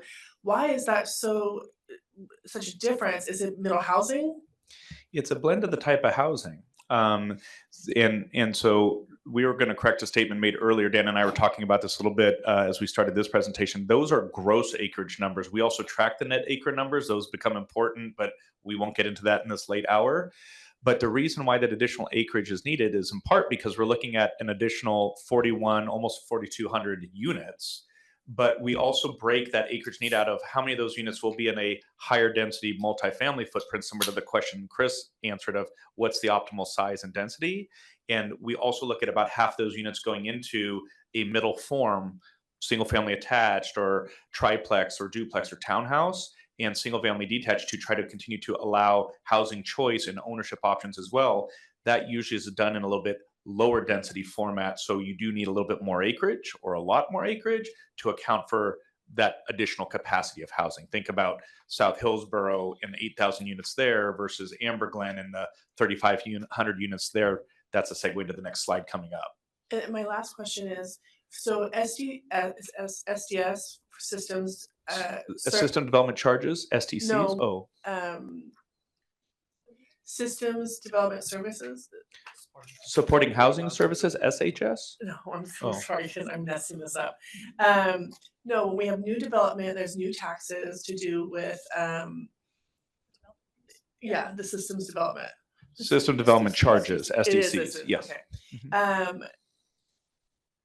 Is that benefit us more when we have greater density because it's per the units? Or is it? It depends on the system development charge methodology, but maybe a way to just roll it up a little bit is you need development occurring Right, to generate the system development charge revenue, right. much like usage fees or other things there. So what I'm saying is that that's greater, the greater the density. It depends again on the methodology. In some cases, we collect less per unit for more dense types of projects based on the anticipated impact to the infrastructure. So I'm not doing a great job of probably answering this. Just because something is higher density doesn't mean we get more SDC revenues off of it. And it also doesn't mean we're getting less. It really gets down to like, what is the methodology for that SDC we're charging? And we can come back with more of that in the future. And I think in 2 weeks or at the next meeting, I think we're also going to be talking about SECs a bit more as well. Yeah. And thank you for your patience, guys. No, it's My great, brain's yeah. being scrambled on all the. As many acronyms as we've thrown at you, we'll take one back every once in a while and try to work through it. So this we will be back in touch with, but this is really the refinement of the planning pieces, and so more to come here. But this is where our work collectively lies over the coming couple of years, is to really try to sort these pieces out to get to a viable production strategy. Now let's talk about housing production, because this is one when we're sitting in a conversation perhaps with the state agency, being told that our approach to housing production might be questionable or unsupported. I think it's really important to go back and let's look upon what we've done well and then outdo it or seek to improve it in different ways. And so what our staff have done here is pulled together two different but similar graphs. We tried to get them to match, but the best we could. But on the left-hand side comes out of a previous housing analysis that we did, which showed the building permits issued by type of unit for the period of 2000 to 2014. And we use permits issued because that's the point in time where projects typically start construction. We also have very similar data of when did we issue the occupancy for that structure, which usually then correlates to that is now somebody's home and somebody can move into it. But construction starts to occupancy, we sometimes just use construction starts because that also shows the level of activity. So for the sake of this graph on the left side, the dark blue at the bottom are single family detached units that we issued permits for in those years. And I want to take a minute on this slide because it really isn't just nice data to see, well, how many units are we producing? There are very specific correlations here to planning work and capacity available at the time, the types of programs we're deploying. And you can start to see when we are in a solid planning and a capacity space, we are able, and if the market is in a strong space, we are able to produce significant quantities of very diverse types of housing. When we find ourselves in a market constrained space or a land constrained space, or we're behind in our planning or impeded in our planning, we find ourselves in a drastically reduced ability to continue to provide the housing that our community is demanded and we have determined is needed. So I'll start on the left side of the graph. Can you all see the cursor? Yeah, I think so. It's just a little delayed. Can I interrupt for a second? Please. Can you remind me what the need is? How many units a year do we need to build to fulfill that big graph that you just had up with the 30 million a year? Well, so we'll go back to that in just a minute. So you're talking about this one, Councilor Salgado? Yep. These numbers to build are only to deliver the less than 80% AMIs. This isn't even the average we need to do to deliver all the units. Yeah. So what's the total number if we were to We will bring that number back to you, both an average and a median. I don't have that top of mind today in terms of the full housing production strategy of like, you're talking all housing. Well, yeah, because I was just seeing that, between 2014 and 2024, we had 822 new units built, but that's including like multifamily and all that, right? So if you go 14, I'll just do this math right now. Sorry, this is I'm just trying to conceptualize in my head how far about 702 units a year under the H&A is what we would need to do a year.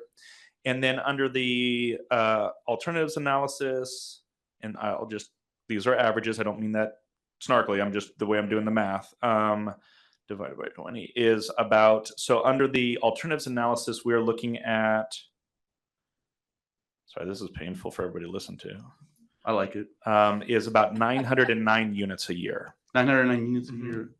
And so if I'm understanding this correctly, the graph you just showed that in 10 years, we give out 822 permits. So Yeah, let me get to that side of it in Okay. just a minute. But yes, because you're spot Making on the to the connection. point that this is trying to build upon from the last slide. But on the left-hand side, let's just real quick, and I apologize because that data comes from another report. We've done a big evolutionary work on our side to better track this data internally versus consultants give us a graph and a report, but we're like, we need that native data originally, and we have it now. We didn't have it for them. But you can see the concentration of this deep blue, we're talking north of 400 single family detached units being permitted through the early 2000s. That comes from the build out, and I'm just going to jump back up to the target area slides. The build out of some of the green areas, Arbor Roses as an example, Witch Hazel Village, the areas around Davis Road and Brookwood, where you see all those houses, and a lot of it is middle form housing, attached townhouses and duplexes. That area was brought into the urban growth boundary in the late 90s and was planned. And that allowed us to build that out in a very strong housing market, delivering north of 400 units a year for better part of 6 years. And then you see the blue, the lighter blue is the single family attached. That's the middle form housing, townhouses, duplexes, triplexes, things like that. That too is largely being built out in that area with a little bit of occurring in the Orenco station and the Tanasbourne areas that were wrapping up late 1990s, early 2000s. When you stay in that same period of time, these TAN multifamily projects are usually singular projects. As Chris mentioned, you're looking at usually 50 to about 200 units potentially in a given project. These are largely tied to build out in Orenco Station and in the Tanasbourne area. Amber Glen was not yet going full bore. So we were already up zoning, looking to densify internally, and we started to see multifamily respond. But really the mix was still predominantly to ownership type of housing, with single family detached and attached being the predominant mix. Then as we move down the timeline, you can see the significant reduction in housing production. Witch Hazel wasn't fully built out yet, even though it was getting close. This is a byproduct of the broader national and global market factors of the Great Recession and the mortgage crisis, which led to a far significant reduction. The interesting part, though, is if you compare us against other cities, we actually still produce close to 200 units even in that valley, and many other communities weren't producing it at all, which was an indicative piece of the strength of our market and the attractiveness of our market for investments and developers to still continue to coming in, even though we were in a significant recessionary period. Then you start to see the bounce back out of that recession quite slow. And these areas now were the build out of Witch Hazel Village South. There was no South Hillsboro yet. And so what we started to see is a significant development activity from about 2012, really all the way out here to about this 2017, 2018 timeframe. Because again, South Hillsboro was not annexed yet. The planning was not fully done. And that was the build out of a lot of the 1 to 3 acre sites that were in the Jackson School neighborhood that hadn't developed. Some of them in and around the north part of our downtown, out TV Highway, north of TV Highway into the Reedville areas. We saw significant amounts of 5, 7, 12 lot subdivisions, true infill coming in, and that buildable lands inventory significantly getting absorbed and reduced. All the areas now where when we talk broadly at a state level, everybody's saying, look inside your belts, densify your areas, infill this. We saw a lot of that happen in that time frame because we didn't have a growth area outbound. That's all that we really had available in terms of capacity. In that same time frame, you see these significant spikes starting in 2010 going to 2014, correlating to two major pieces that many of you probably are familiar with. One is the Amber Glen plan being finalized, where we took that partially built out but partially defunct office park and reinvented it into a very significant mixed-use urban node. We started to see the early phases. If you go on Walker and 209th and then going in towards the Central Park, the early phases there, some of you may recall from the tour, that's the production and the permitting of some of those units. Also during the 2012 to 2014, 16 timeframe was the final capstone pieces of the Orenco Station development with the platform district and the 3 major podium projects and a couple of the surrounding projects right there at the MAX station. So again, we had the plans, we identified that, but that is capacity that's now delivered. It would be very difficult to go in there and tear down those 6-story buildings that are less than a decade old and say, okay, we're going to do something more dense with them. Bear with me as we go through this. So you continue to see that build out happening into the mid 20 teens, this too is largely all happening in the Amber Glen Tannersborn area with the significant developments we saw going into that area and we continue to see. Then what happens? We start to see a multifamily slowdown. This is more of a market factor more than anything else, even though a lot of the easy sites, much like Chris is facing in the affordable housing space, are now consumed and either under permitting or under construction. The easier sites now start to not be available. What happens in 2018, 2019 is we start to finish the annexation agreements for South Hillsboro, and that starts to come in. And so what do we see? A climb back up of our ability to provide the ownership type of product again. Hundreds of units a year in single family detached, single family attached. And what do we continue to see at the same time? Significant spikes in multifamily. Some of that, especially in these later phases, starts to be the town center down in South Hillsboro. These other projects are a blend of continuous kind of almost phase 2 projects happening in the Amber Glen area and in the surrounds. And so I want to show that just because of the correlation, we can see the data and the effect of the planning and the focus into those target areas. But absent that planning, absent that available capacity, absent some of those tools, you could almost draw this kind of trend line, because this is what it looked like without UGB expansion growth areas. And when we started back with the data, and I said the trends of home ownership is dropping and quickly approaching a 50-50 split, this is also in our housing needs analysis, it's largely because we are producing so much more, as you see on the averages over the last 10 years, out of 822 units on average being delivered, roughly 447 units a year being delivered collectively in the multifamily space. So that includes mostly market rate multifamily rentals, but it does pick up the 384 units or roughly the 554 units of affordable housing we've built over that 10-year period. But that too is something we need to think about in our planning, because that will affect what type of housing we have available in our community, both near term and long term, and what the market will be able to produce. So I hope that helps. The other thing that I think is a key takeaway out of this slide is you can see the mixture of housing types being delivered here on an average basis. And so some people told us when we were in the housing needs analysis space, your alternatives analysis is so unrealistically aspirational. This is why we have the mandate of use the 0.7% for growth. And then when you go back and look, and when we ran the numbers both then and now, we need to produce about 902 units. It's not that unfathomable given what we've been able to do. The question becomes is, do we have the infill? Where's the next Amber Glen of vacant multifamily space?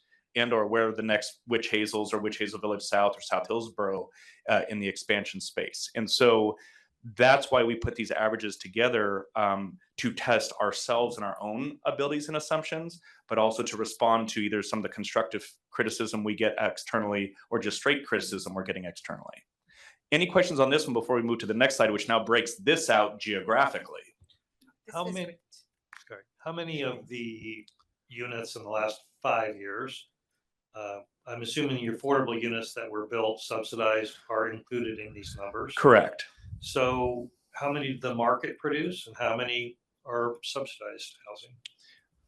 So basically it's in the multifamily space would be taking, and I'll show you in just a minute, we have these aggregated up. It's taking the 447 units a year times 10 years and deducting out the roughly 384 that Chris talked about, right? Anything else you want to add? Yeah, I mean, for 2014 to 2024, we're looking at not only multifamily for affordable housing, but we're talking about Habitat for Humanity and other types of affordable housing as well. And so the number for production, and we actually counted some preservation projects where affordability had expired, and a entity came in, purchased, and preserved affordability there as well. So but just to note, that's not new capacity. Correct. That is preserving existing capacity in the system. Right. Correct. So I'm talking about the permits here. Oh, We're looking at permits. So how many permits? We will get to the exact deduction, but just quickly going through what we've talked about. Actually, let me just, if I can, progress to this slide. Okay.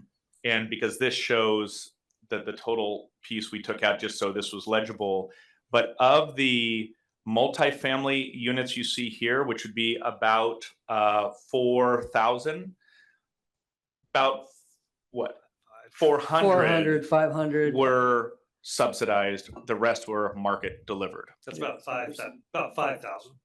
Correct. I'm sorry. Yeah. Yeah. But And how many were About subsidized? 400. Yeah.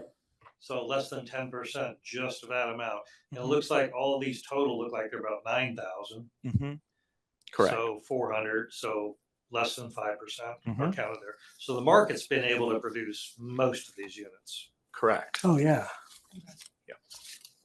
Now, when the market produces units, most of the time, back to the affordability ranges, they are seeking to charge rents that are that market rate level. And that becomes what becomes our collective strategy for implementation. Are we directly subsidizing and ensuring maximum rent levels, as Chris talked about?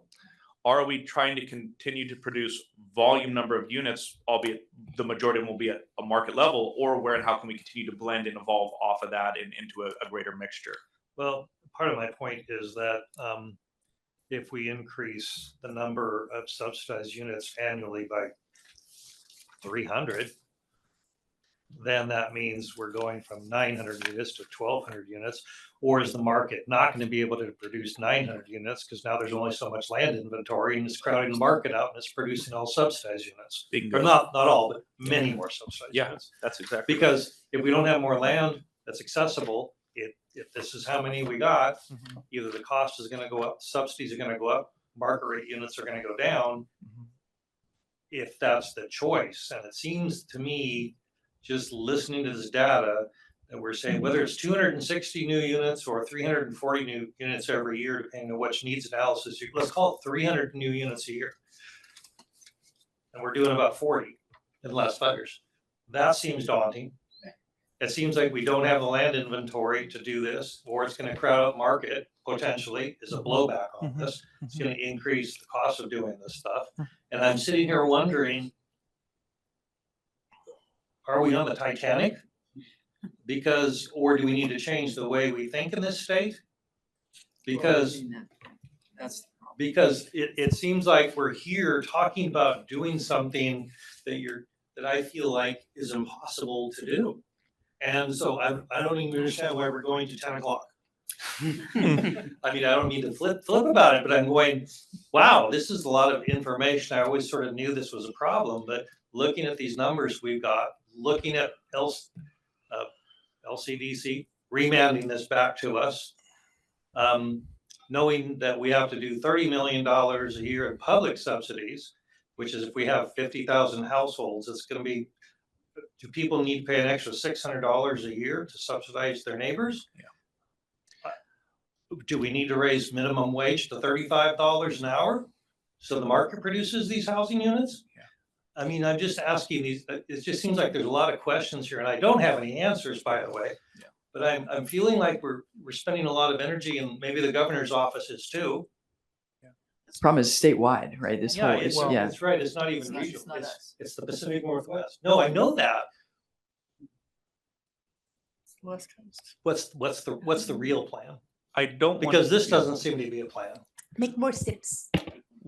Well, we would welcome council's thought beyond tonight and direction. We will continue to have these conversations, but that is exactly why this Hillsboro 101 presentation, why we wanted to also close on these pieces, because understanding the way we try to plan within the systems, understanding as well some of the headwinds or those challenges that we face that Robbie talked about, the piece that's not layered in here, but for a quick scary second, I will just tie back to your first 101 training is what we're also not talking about here is the underlying tax and revenue challenge of largely, and this is a very contentious statement I will make, but it's a true statement based on our evaluation.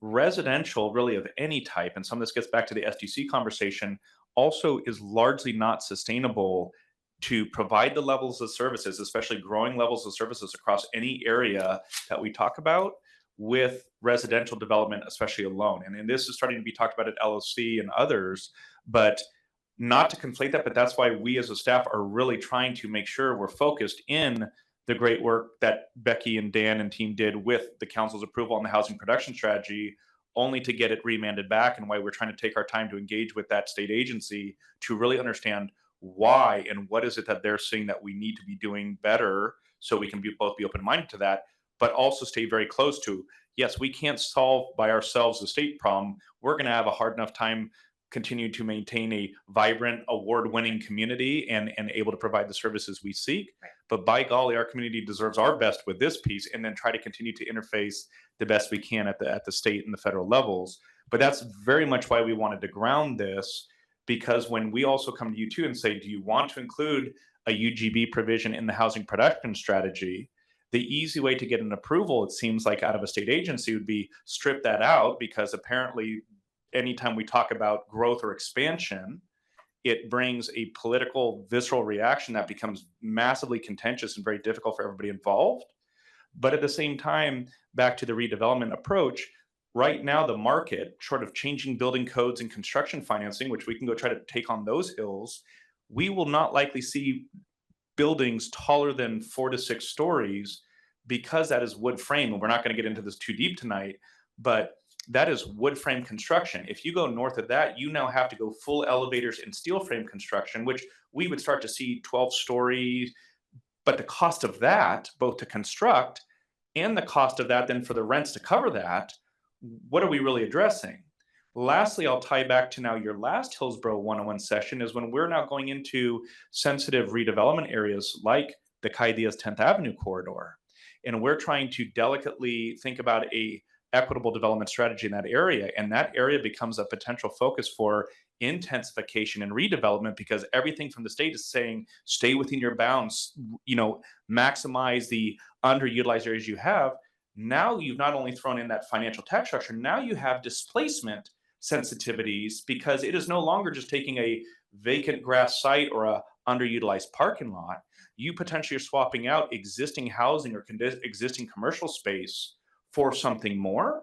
And so what is the net capacity add versus the additional impacts that now we're going to be asked to go address and challenge? And so I say this because it's really important, we believe, for the way that policymakers and staff continue to work on this, but because we have to be aligned, because these are not easy, but they are best done with intentionality and information between facts, data, community engagement, understanding where we're at. So then we can be thoughtfully bold of where are we maybe establishing a policy position that might get struck down by a state agency or might get appealed for the next 3 years with legal costs, but doing that intentionally, if nothing else, because we're trying to highlight that the system might be challenged or broken.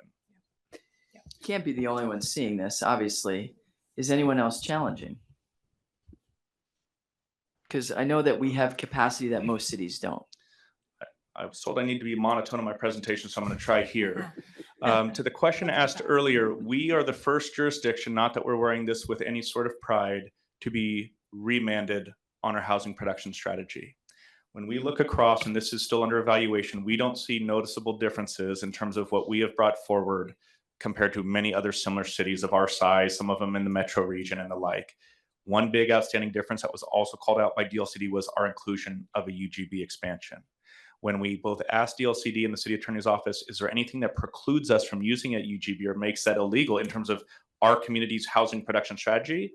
The answer is no. There's one example.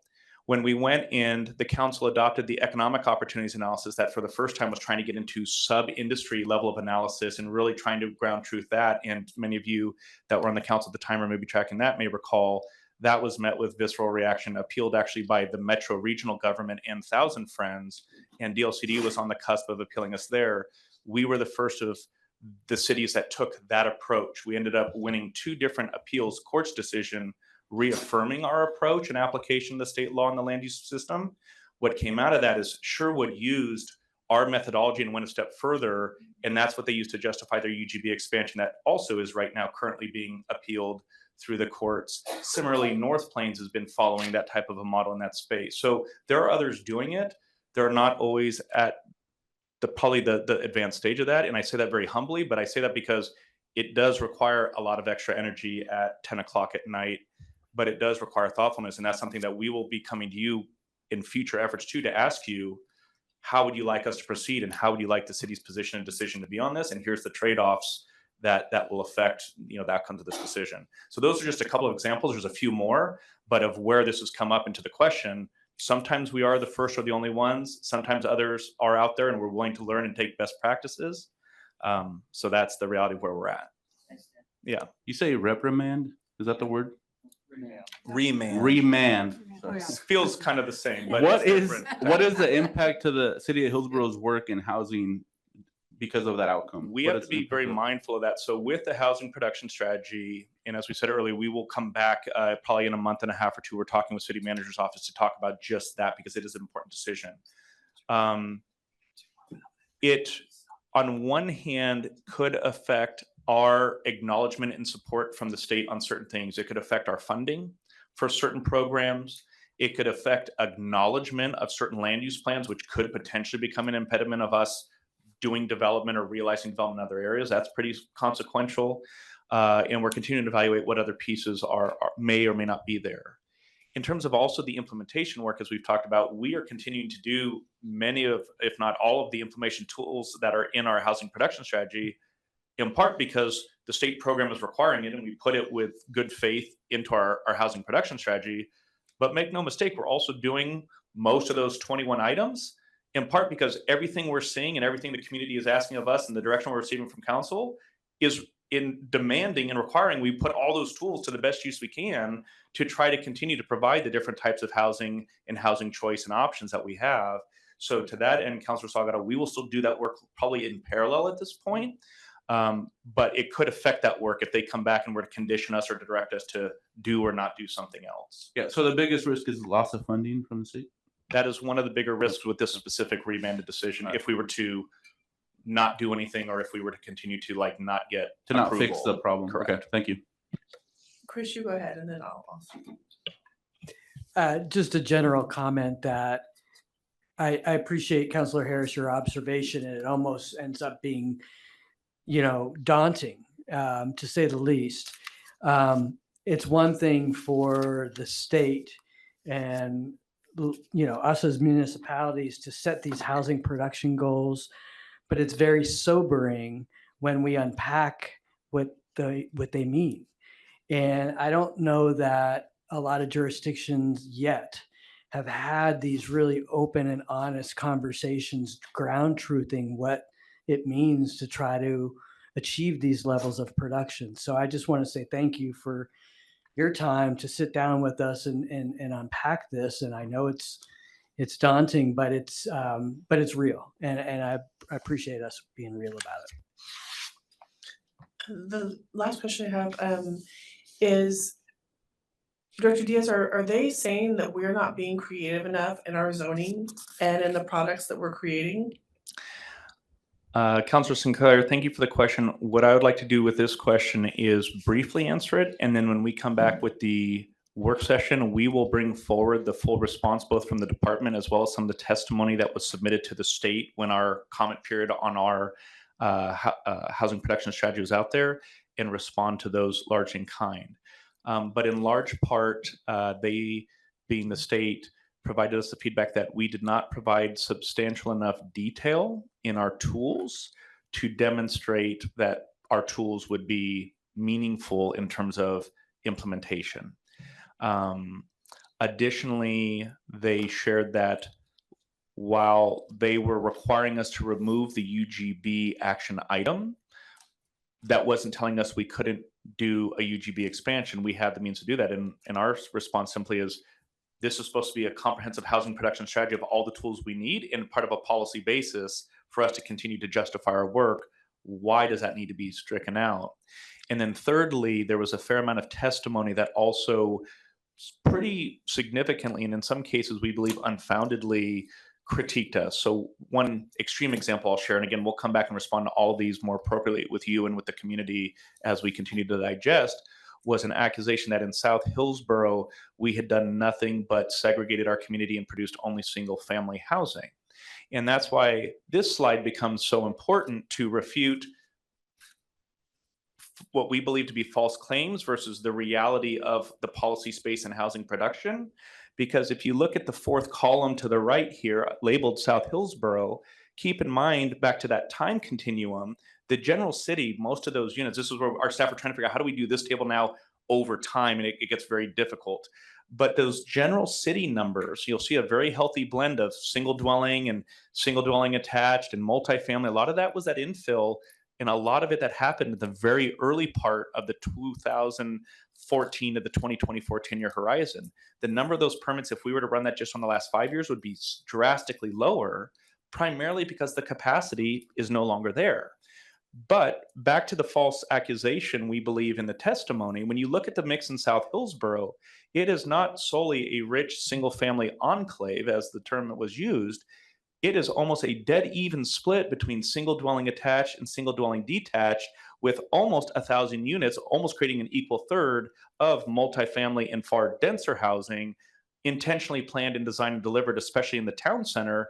And the village center, which is further south, hasn't even come in for permits yet. There's additional capacity there that gets back to the alignment, integrity of our plans and the intentionality behind that work. So there's many of those type of things that we hear, both groups out there that might be criticizing or opposing our work, that then also spill into the feedback we get from a reviewing or approving state agency, for example. And that's why we believe it's very important to hear that feedback, always continue to push ourselves to be innovative and open-minded, but also to come back and ground it in terms of what we both know can work, or what our community is saying, this is what we believe to be the most feasible or work for us, and try to make that work from a local standpoint. I hope that answers your question. I appreciate it. And is it because affordable housing is not on that list? That's where, again, I think back to some of the questions we've even received tonight, these pieces have to get cross-sected so many different ways. And that is one of the pieces, back to the original slide. If we are delivering 70% of our housing and insisting that it all be affordable to 60% below of area median income, to Councilor Harris's point, we need to find a way to subsidize that, because the market by itself, between land cost and building material cost and profit margins needed to operate and everything else, likely is not going to be able to deliver that. And as we've said, I think the count was up to 4, we as a city do not deliver and construct housing. And at that number, the cost for us to subsidize that housing becomes very difficult to achieve, especially if we are also not able to pursue and receive our economic development opportunities, as we've also talked about. So it is very complex, but it isn't just affordability. It isn't just housing mix type. It isn't just capacity. It really becomes a blend of those multiple things. Is something else you wanted to add? I mean, just the affordable housing has always been a small fraction of the total housing production citywide in a jurisdiction. You mentioned about 10% or less, and that's typical due to the costs of producing it. Yeah. Yeah, and I don't mean to be a Debbie Downer or anything here, but I absolutely do your work, do what they do, use the guidelines, the legislative, regulatory guidelines, the formulas they're telling you. I like the idea that you did the alternative housing analysis, because I think we have to have real numbers as well as legislated numbers, because they should be the same, but they're not always the same. And in this case, they don't appear to be the same. And it's hard for us.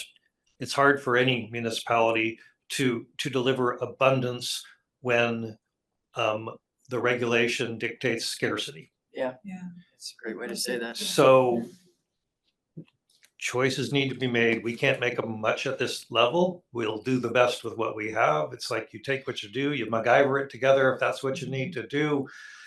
But unless we call it out for what it is as we go through this process,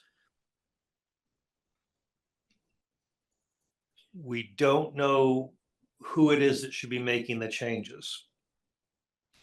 If we use the data that's accurate, our projections are accurate, we follow the rules, but we're honest about the success chances of this plan.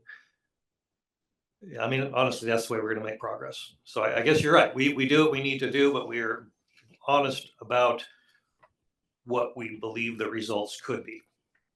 You succeeded in firing us up. So that's why I didn't want everybody to commit to no questions. We haven't hit the blue slide yet. So the last, I think we should skip the last 2. I was just going to point those out, that those are just comparative pieces too. We hear sometimes about, hey, how are we doing compared to Tigard or somewhere else?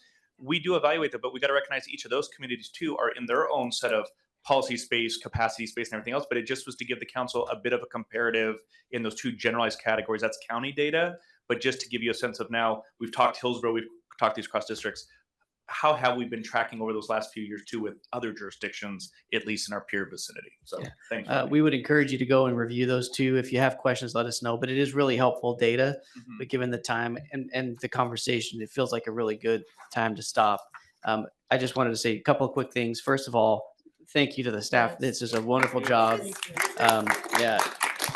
And I will say, I think it's a staff that's second to none. It's a staff that I think we could be very proud of in terms of being leaders in the state and pushing this. And I would also say, secondly, we've also had a very strong support from the council, not just this council, but previous councils who have been willing to go to bat with these headwinds. Right? The council's been willing to do that, and it's been very helpful when staff recommends, hey, we need to push back on this, and the council supports us. This helps to understand why. So this is really helpful. We appreciate that support from the council as well. So thank you. Thanks, Robbie. Thanks to all of you for your, I can't imagine the prep that went into this. So I just want to say that. Thanks for the briefing, and also thanks for being available for questions after, because I'm sure we'll have a million. Thanks again. Have a great night.